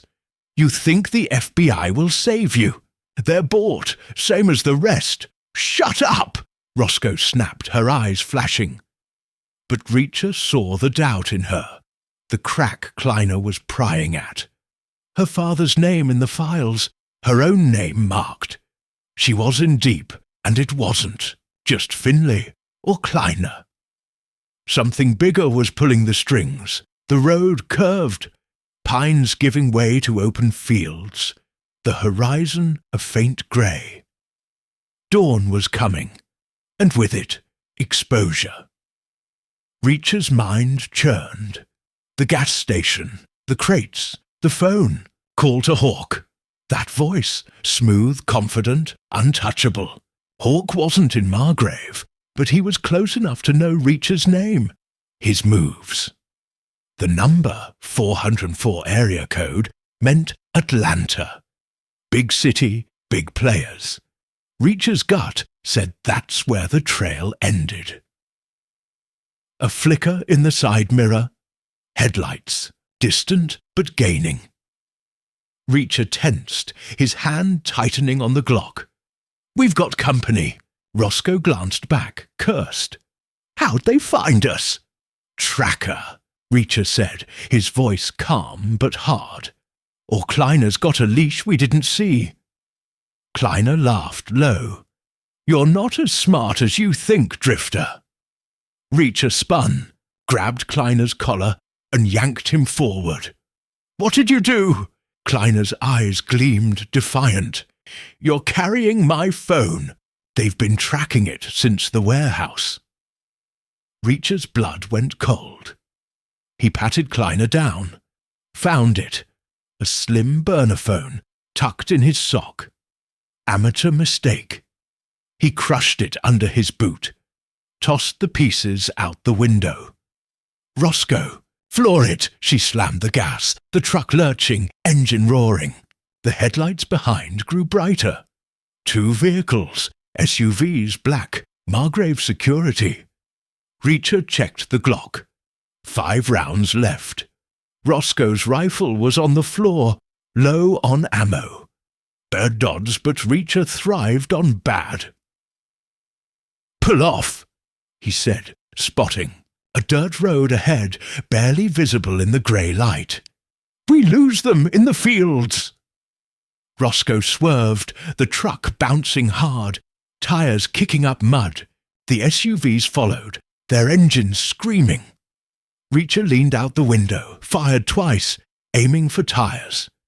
One SUV swerved, its front wheel blown, but it kept coming, grinding on the rim. The second closed in, a guard leaning out, rifle flashing. Bullets pinged the truck, one shattering the back window. Kleiner ducked, cursing. Roscoe hunched low, her face grim. "We can't outrun them," she shouted. "Then we fight," Reacher said. He pointed to a cluster of trees ahead, a narrow gap. "There! Stop!" She skidded to a halt, the truck half hidden by the trees. Reacher jumped out, dragging Kleiner, and shoved him behind a trunk. Roscoe grabbed her rifle, took cover beside a stump. The SUV screeched up, doors flying open. 4 men, all armed, rifles and pistols, spreading out fast.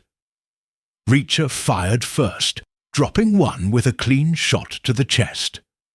Roscoe's rifle cracked, catching another in the shoulder. He fell, screaming.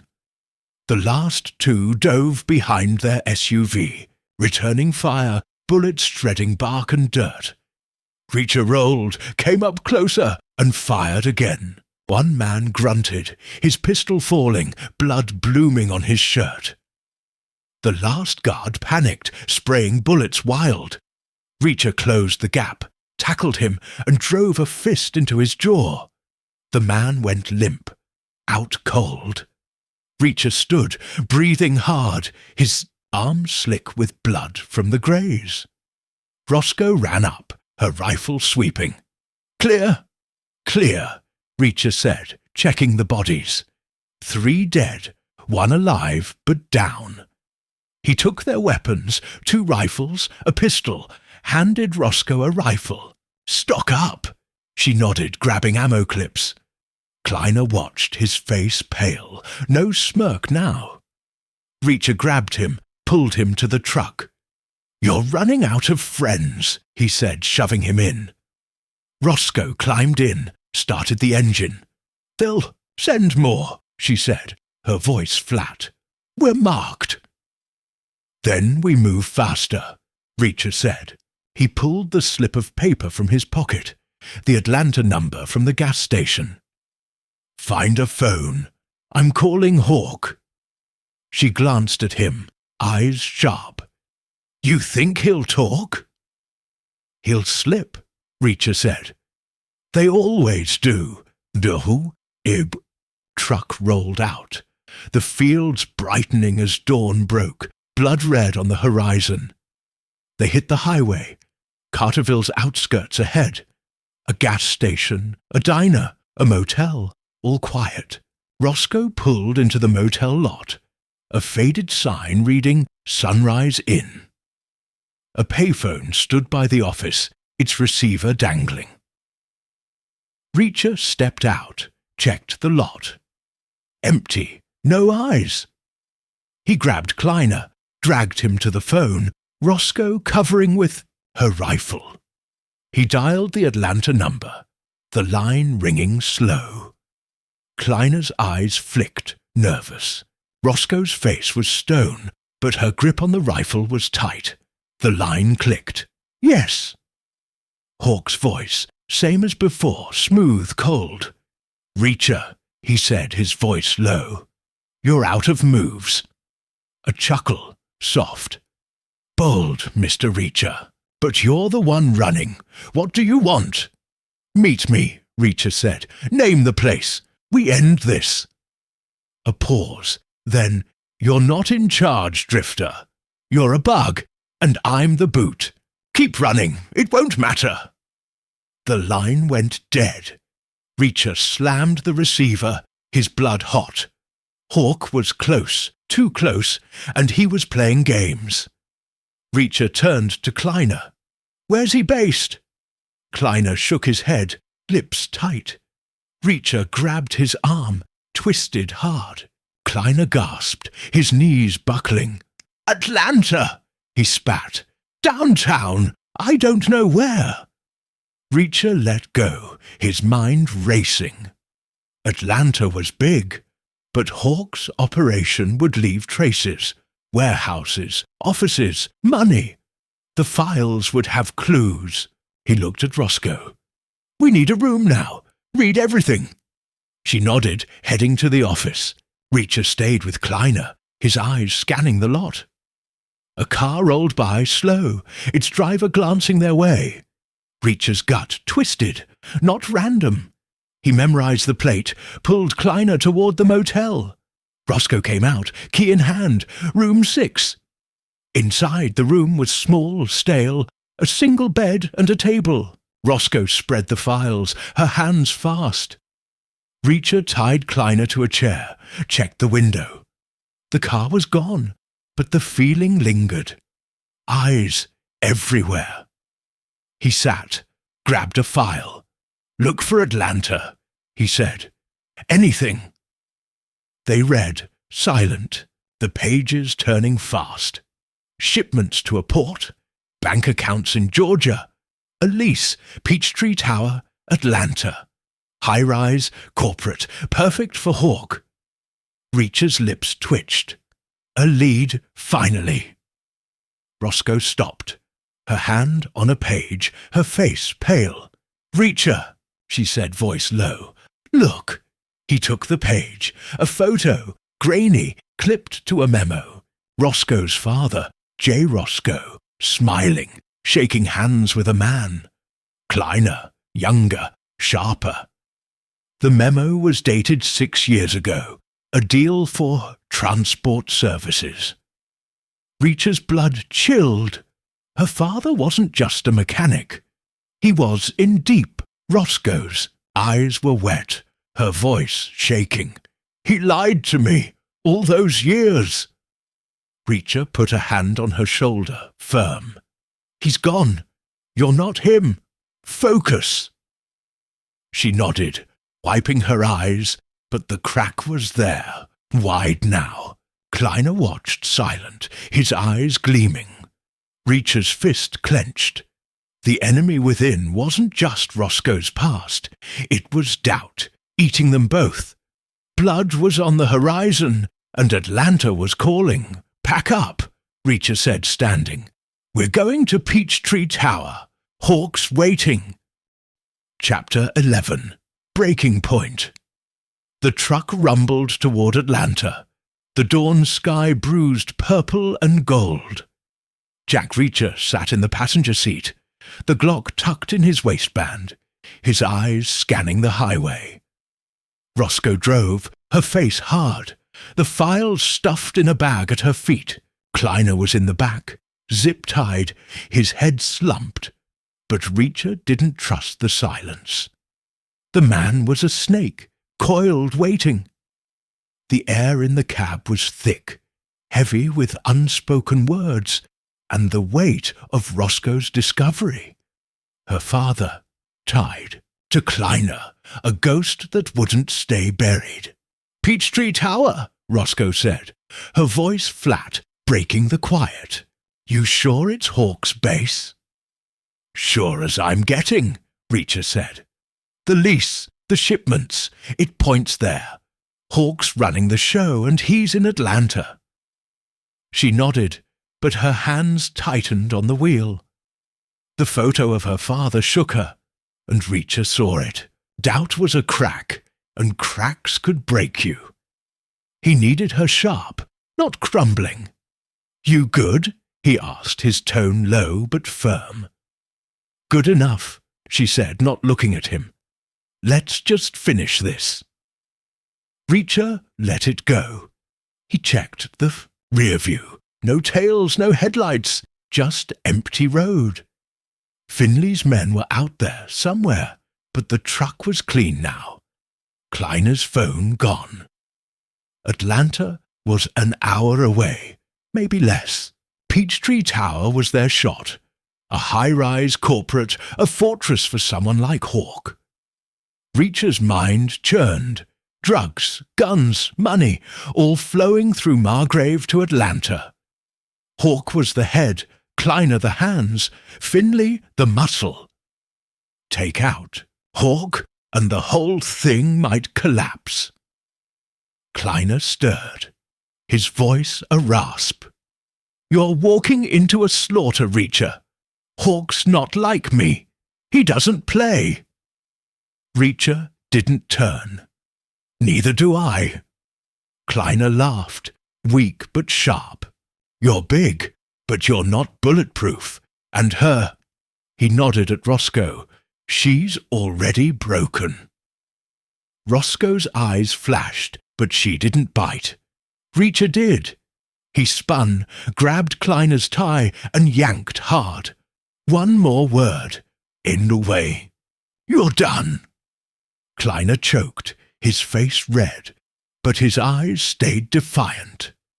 Reacher let go, sat back. The man was baiting them, sowing discord. It was working a little. The highway widened, Atlanta's skyline looming, all glass and steel, a city that hid its dirt well. Reacher pulled a file from the bag, flipped through. The Peachtree Tower lease was under a shell company, Viper Holdings, another code name, tied to Hawk. The memo mentioned executive oversight and a penthouse suite. Hawk wasn't just working there. He was living there, high above the city, untouchable, or so he thought. "Exit here," Reacher said, pointing to a sign for downtown. Roscoe swerved, the truck merging into morning traffic. Cars, buses, people waking up, oblivious to the war Reacher was bringing. The city felt alive, buzzing, but to Reacher it was a battlefield. Peachtree Tower rose ahead, a sleek spire of blue glass reflecting the rising sun. Reacher clocked the entrance, revolving doors, security desk, cameras. No way in clean, not with Kleiner and a bag of stolen files. He spotted a service alley to the side, delivery trucks parked. Better. "Pull. In there," he said, nodding at the alley. Roscoe parked behind a van, the truck hidden from the street. Reacher stepped out, scanned the alley, dumpsters, a loading dock, a single guard smoking by a door. "Easy. Stay with him," Reacher told Roscoe, nodding at Kleiner. "I'll clear the way." She nodded, her rifle low but ready. Reacher moved, silent, his boots soft on the asphalt. The guard didn't see him until it was too late. Reacher grabbed his arm, twisted, and slammed him against the wall. "Quiet!" The man gasped, out cold with one punch to the jaw. Reacher took his keys, radio, and ID badge, Viper Holdings. He smirked. Sloppy. He waved Roscoe over, Kleiner stumbling, between them. The loading dock door opened with the guard's key, revealing a concrete hall, cold and dim. Elevators at the end, one marked service. Reacher pushed Kleiner inside, Roscoe following, the files under her arm.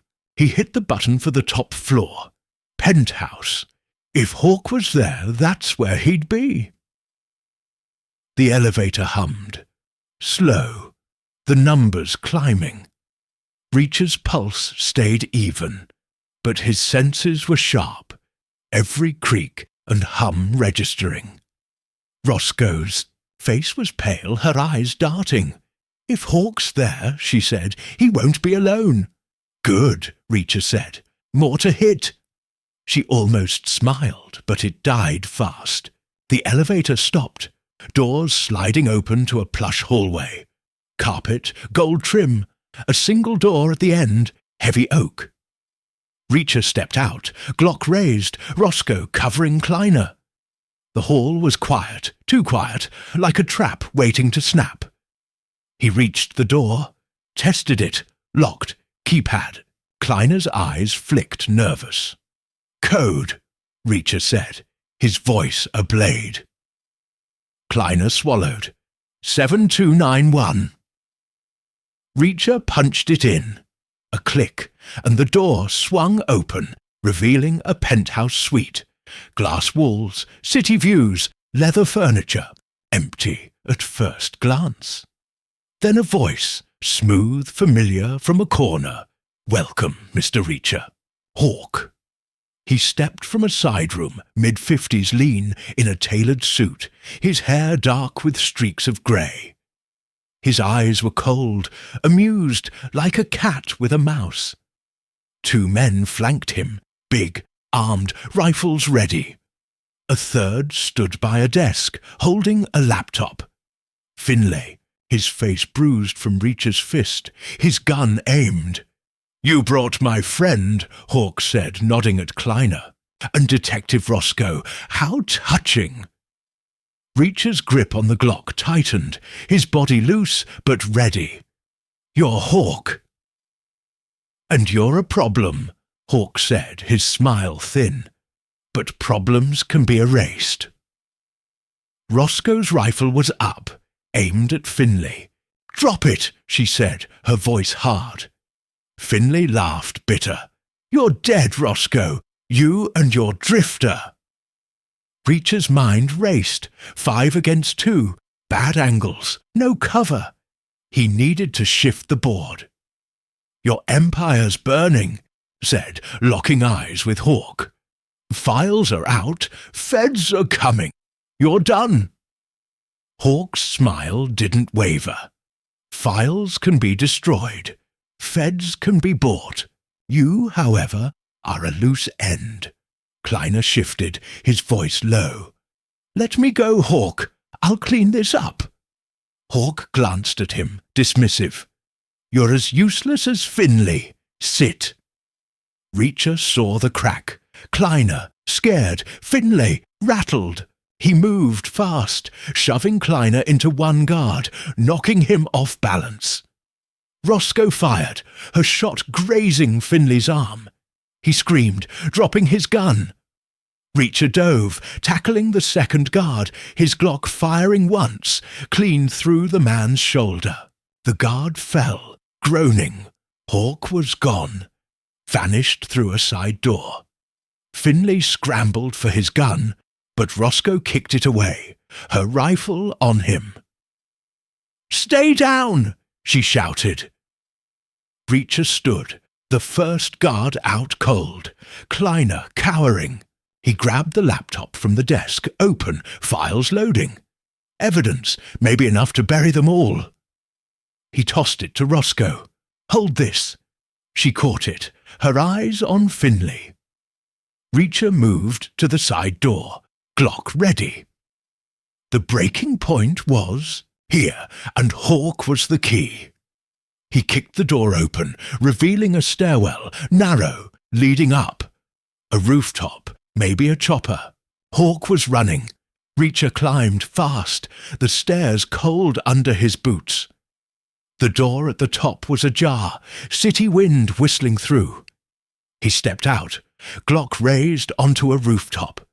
Helipad, empty, Atlanta's skyline blazing in the dawn. Hawk stood, by the edge, a pistol in hand, his suit flapping. "Last stand, Reacher?" Hawk called, his voice calm but edged. "You're good, but not that good." Reacher advanced, slow, his eyes locked on Hawk's. "Drop it, you're out of moves." Hawk laughed, raising his gun. "I never lose." Reacher fired first, a single shot, clean through Hawk's hand. The pistol fell, skittering across the roof. Hawk screamed, clutching his wrist, blood dripping. Reacher closed the gap, grabbed him, and slammed him against a vent, hard. "Who's Viper?" Reacher growled. "Who's above you?" Hawk's face twisted, pain and rage. "You'll never touch him. He's untouchable." Reacher's fist crashed into Hawk's jaw, dropping him. He searched him, phone, wallet, a keycard. He pocketed them, dragged Hawk to the stairwell. Roscoe was below. Finley zip-tied, Kleiner slumped, the laptop safe. She looked up, her face grim but relieved. "Hawk?" she asked. "Done," Reacher said, shoving him down. "But there's another. Viper." Her eyes darkened. "Higher than Hawk?" "Yeah," Reacher said, his voice cold. The breaking point had come, and they'd survived. But the war wasn't over. Viper was out there, and the blood on the horizon was spreading. Chapter 12. The Final Gambit. The penthouse suite was a wreck. Blood on the carpet, furniture splintered, the air thick with gunpowder and sweat. Jack Reacher stood over Hawk. The man slumped against a wall, his hand bleeding, his suit ruined. Finley was zip-tied on the floor, his face swollen, his eyes burning with hate. Kleiner sat in a corner, hands bound, his silver hair matted, his defiance cracked. Roscoe held the laptop and files, her rifle slung, her face pale but fierce. Atlanta's skyline glowed through the glass walls, the city waking to a new day, oblivious to the war in its heart. Reacher's arm stung. The graze from Finley's bullet, a dull throb. His Glock was low, 2 rounds left. He grabbed Hawk's phone from his pocket, checked it, locked, but the keycard he'd taken might open more than doors. Viper was the last piece, the shadow above Hawk, and Reacher wasn't leaving without. "A name, talk," he said, crouching in front of Hawk, his voice low like gravel. "Viper. Who is he?" Hawk's eyes flickered, pain and fear mixing with something else. Loyalty, maybe, or dread.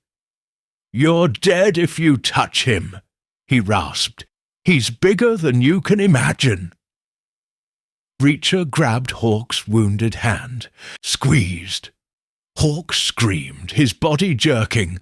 "Name!" Reacher said, his grip unrelenting. "I don't know," Hawk gasped. "Never met him. He's a voice, a number." Reacher eased off, his mind cold. A ghost, just like Kleiner said. He stood, turned to Roscoe. "Check the laptop. Anything on Viper?" She nodded, setting the laptop on a shattered desk. Her fingers flew, opening files, her eyes scanning. "Encrypted," she said, frustration sharp. "But there's a contact list. Codenames, numbers. Viper's here, no real name. Atlanta number, same as Hawk's." Reacher's lips twitched. A lead, thin but real.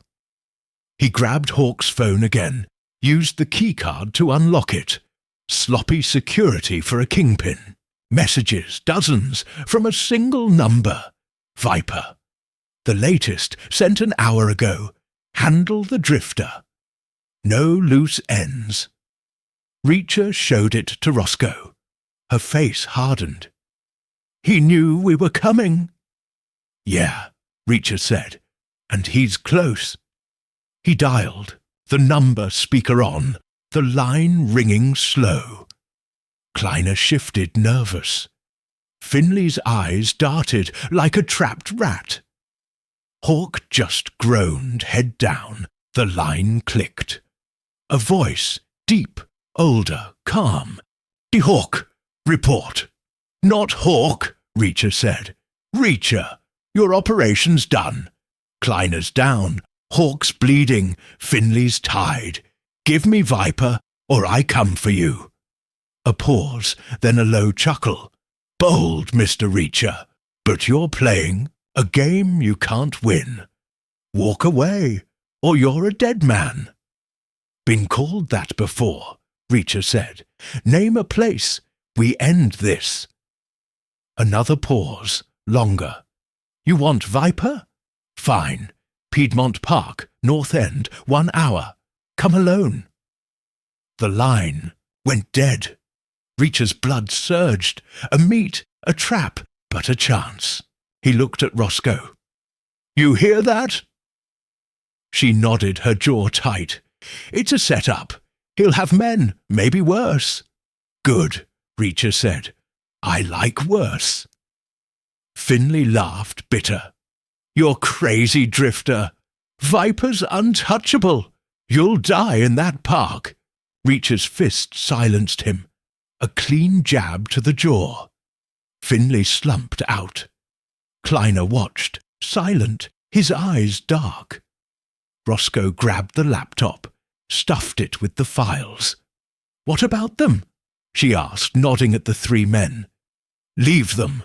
"Bew," Reacher said. "Cops can sort it. We've got bigger fish." She hesitated, then nodded. They moved, Reacher dragging Hawk to the elevator, Roscoe covering.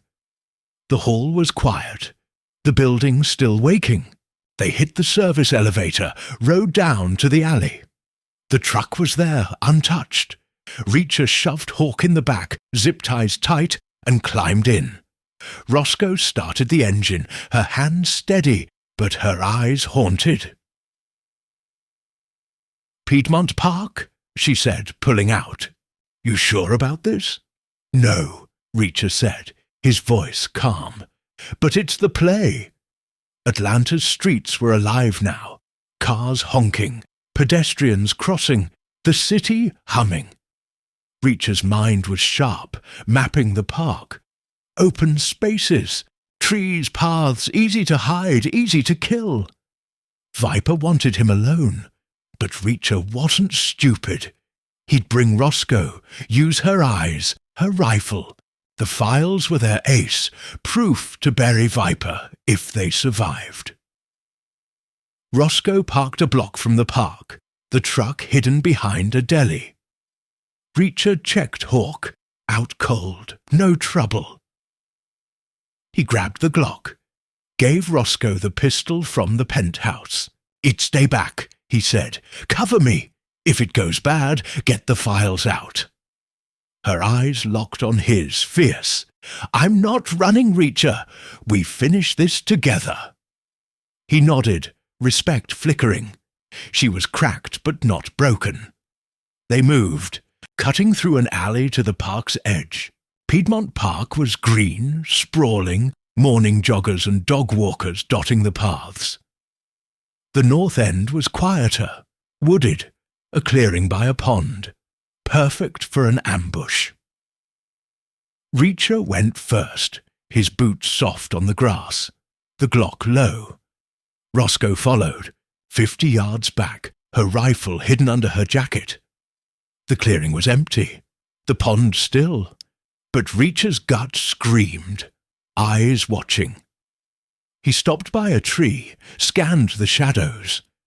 A man stepped out alone, older, in a grey coat, hands in pockets. Viper? No, too exposed, too calm. Reacher, the man called, his voice carrying. You're punctual. Where's Viper? Reacher said, his Glock steady, his body ready. The man smiled thin. Closer than you think. A rustle behind. Reacher spun, but too late. A dart hit his neck, sharp, cold. His vision blurred, the Glock slipping. He dropped, knees hitting dirt, the man's smile fading into black.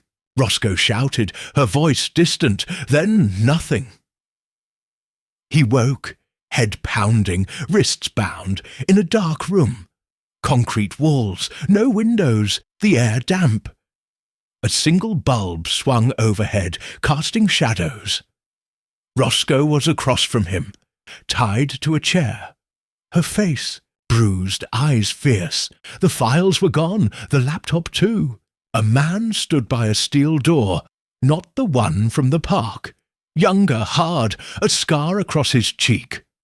Welcome back, Scar said, his voice flat. Viper's waiting.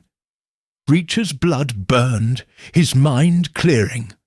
The dart, the park, the setup. They'd played him clean, but he wasn't done. His eyes flicked to Roscoe. She nodded, subtle, ready. The ropes were tight, but Reacher's strength was his own, and he'd broken worse. Where's Viper? Reacher said, his voice steady, testing. Scar smirked. You'll see him. He wants you alive, for now. Reacher's lips twitched. Alive was a mistake. He flexed his wrists, the ropes biting, but giving, just a fraction. Roscoe watched, her eyes sharp, waiting for his move. The door opened, and a shadow stepped in, tall, older, the voice from the phone. Viper, you're a problem, Reacher, Viper said, his face half lit, sharp and cold. But I solve problems. Reacher's mind clicked, every detail, every word. Viper was the endgame, the final gambit. He pulled at the ropes, felt them loosen. Let's solve it, he said, his voice a blade. Scar laughed, but Viper didn't. His eyes narrowed, sensing the shift. Reacher moved fast, snapping the ropes, his fist crashing into Scar's face. The man fell, blood spraying. Roscoe kicked her chair back, rolled free, her ropes cut by a hidden shard. Viper lunged for the door, but Reacher was faster, tackling him, pinning him to the concrete. Talk, Reacher growled, his arm on Viper's throat. Who are you? What's the game? Viper choked, his eyes cold. You're too late. The deal's done. Margrave's just the start. Reacher tightened his grip, but a noise. Boots outside, closing fast. Roscoe grabbed Scar's gun, a pistol, and tossed it to Reacher. Move! She shouted. They ran, Viper squirming in Reacher's grip, the door bursting open, guards pouring. In. Reacher fired, 2 down, Roscoe covering, her shots clean. They hit a hall, concrete, twisting, no signs. Viper laughed, ragged. "You're dead, Reacher." Reacher slammed him against a wall hard. "Not yet." The gambit was his now, and he'd play it to the end. Chapter 13. Survival or Sacrifice. The concrete hall echoed with gunfire, bullets ricocheting off walls, the air sharp with cordite. Jack Reacher dragged Viper, his arm locked around the man's neck, the pistol hot in his hand. Roscoe ran beside, him, her stolen gun blazing, her face fierce despite the bruises. The guards were close, their boots pounding, voices barking orders. The underground bunker, wherever they were, was a maze, cold and grey, built to keep secrets. Reacher's blood roared, his mind ablaze, cutting through the chaos. Viper was the key, and he wasn't letting go. "Left!" Roscoe shouted, spotting a fork ahead. Reacher veered, shoving Viper into a narrow corridor, its lights flickering. The guards' shouts faded, but not enough. They were still coming, relentless like Margrave's shadow, stretched to this hidden place. Reacher's arm throbbed, the graze wound leaking blood. But he ignored it. Pain was nothing. Survival was everything. Viper struggled, his voice a rasp. "You're finished, Reacher. This place is a tomb. Yours first," Reacher growled, tightening his grip. He slammed Viper against a wall, just hard enough to rattle him. "Where's the exit? Talk!" Viper's eyes gleamed, defiant. "You'll never leave alive." Roscoe spun, her gun up, covering the hall. "Reacher, we don't have time. They're closing in." She was right. Reacher could hear them, boots, radios, maybe 10 men, maybe more. He searched Viper, fast, no weapons, just a keycard and a slim remote, like a garage opener. He pocketed both, his mind clicking. The remote was odd, not standard. A detonator, a signal, he'd figure it later. "Move," he said, pulling Viper along. Roscoe took point, her gun steady, her steps quick but silent. The corridor twisted, opening to a wider hall. Steel doors, locked, no signs. A dead end loomed, a heavy gate, keypad glowing. Reacher tried the keycard, nothing. Viper laughed, low. "Wrong key," he said, mocking. Reacher's fist crashed into Viper's gut, doubling him over. "Code," he said, his voice ice. Viper coughed, gasping. 4826! Reacher punched it in. A click, and the gate groaned open, revealing a stairwell, dark, leading up.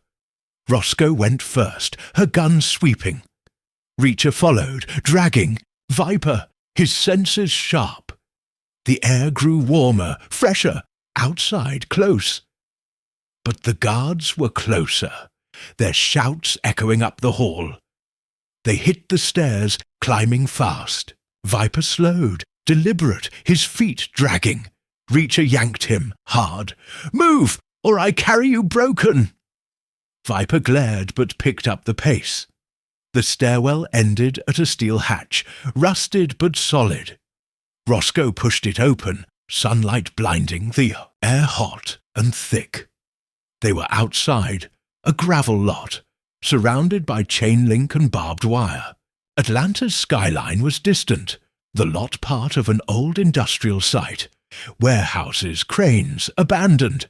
No cover, no cars, just open ground. "Trap," Roscoe said, her voice low, her eyes scanning. "Yeah," Reacher said, his Glock ready. He shoved Viper to his knees, checked the remote. One button, no markings. His gut screamed danger. "What's this?" he asked, holding it up. Viper's face paled, just a flicker. "Nothing. A toy." Reacher's lips twitched. Liar. He tossed the remote to Roscoe. "Hold it! Don't press!" She caught it, nodded, her gun on Viper. Reacher scanned the lot. Movement, shadows by a warehouse, 50 yards off. Guards, 6, spreading out, rifles up. No way out clean. His eyes flicked to Viper, then Roscoe. Survival meant a fight, but sacrifice might mean answers. "Cover me," he told Roscoe, his voice calm. "I'm taking him in." Her eyes widened. "You're nuts! They'll cut you down." "Maybe," Reacher said. "Get to the fence, find a gap. If I don't make it, get the files to the feds." She grabbed his arm, fierce. "We're not splitting up." Reacher met her gaze, saw the fire, the fear. "You're the mission now," he said. "Go." She hesitated, then nodded, her jaw tight. She ran, low, toward the fence, the remote and gun in hand. Reacher hauled Viper up, using him as a shield, and walked toward the warehouse. Slow, deliberate.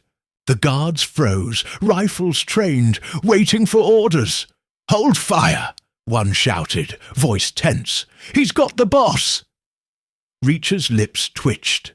Viper was their leash, and he was pulling it. "Tell them to drop their guns," he said, pressing the Glock to Viper's head. Viper swallowed, his voice steady but strained. "Do it!" The guards hesitated, then obeyed, rifles hitting the gravel. Reacher kept moving, Viper stumbling, the warehouse looming. A side door was open, dark inside. Another trap, but Reacher didn't care. He needed Viper's secrets, and he'd tear them out. Inside, the warehouse was vast, crates stacked high, forklifts silent. A single figure stood in the center, older, in a suit, hands clasped. Not a guard, not muscle. Power. Reacher's gut twisted. This was the real Viper, not the man in his grip. "A decoy! Well played, Reacher," the man said, his voice smooth. "The one from the phone." "But you're out of cards." Reacher shoved the decoy forward, kept his Glock up. "You're Viper." The man smiled thin. "Call me that. Names don't matter, power does." Roscoe's voice cut through sharp from the door. "Reacher!" She was back, rifle raised, the remote in her hand. "Fence is cut. We can go." Viper's eyes flicked to her, then the remote. His smile faded. "Don't press that," he said, voice tight. Reacher's mind clicked. The remote wasn't a toy. It was a kill switch. Maybe for the bunker, maybe for the crates. "What's it do?" he asked, stepping closer, his gun steady. Viper's face hardened. "Press it, and this place burns. Evidence gone. You gone." Roscoe's hand shook, the remote gleaming. "He's bluffing," she said, but her voice wavered. Reacher locked eyes with Viper. The man was calm, too calm, not a bluff. "Roscoe," he said, low, "toss it." She hesitated, then threw the remote to the floor. Viper lunged faster than Reacher expected, grabbing a hidden pistol. Reacher fired, a clean shot, Viper's shoulder exploding in blood. The man fell, gasping, his gun skittering. The decoy screamed, scrambling back. Guards outside shouted, moving in. Reacher grabbed Viper, hauled him up, ignoring the blood. "Talk," he said. "The deal, the players, now." Viper laughed, ragged, his eyes wild. "It's bigger than Margrave, bigger than Atlanta. You'll never stop it." "Roscoe," fired at the door, dropping a guard rushing in. "Reacher, we're out of time!" Reacher's fist crashed into Viper's jaw, silencing him. He searched him. Phone, wallet, a flash drive. He pocketed the drive, dragged Viper toward the door. Roscoe led, her rifle barking, clearing a path. The fence was ahead. A cut gap. Freedom beyond. They ran, Viper stumbling, blood soaking his suit. Bullets zipped, guards closing. Reacher fired back. 2 rounds, 1 guard down. Roscoe reached the fence, dove through, Reacher shoving Viper after. He followed, rolling into a ditch. The lot a chaos of shouts and gunfire. Roscoe grabbed Viper, her gun on him. "Truck's half a mile," she said, breathless. "We can make it." Reacher nodded, his mind cold. The flash drive was their shot. Evidence, names, maybe the whole network. But Viper was alive, and alive meant danger. He looked at Roscoe, saw the question in her eyes. Survival or sacrifice? "Move," he said, pulling Viper up. They ran, the ditch hiding them, the guards' shouts fading. The truck loomed, hidden by trees. Reacher threw Viper in, climbed in with Roscoe. She floored it, the engine roaring, Atlanta shrinking behind. "You kept him," Roscoe said, her voice low, glancing at Viper. "Why?" "Leverage," Reacher said, holding the flash drive. "And answers." Viper coughed, blood on his lips, but his eyes burned. "You'll wish you'd killed me." Reacher's lips twitched. Maybe. The road stretched, the city gone, the fight not over. Survival had won for now. But sacrifice was coming, and Reacher was ready.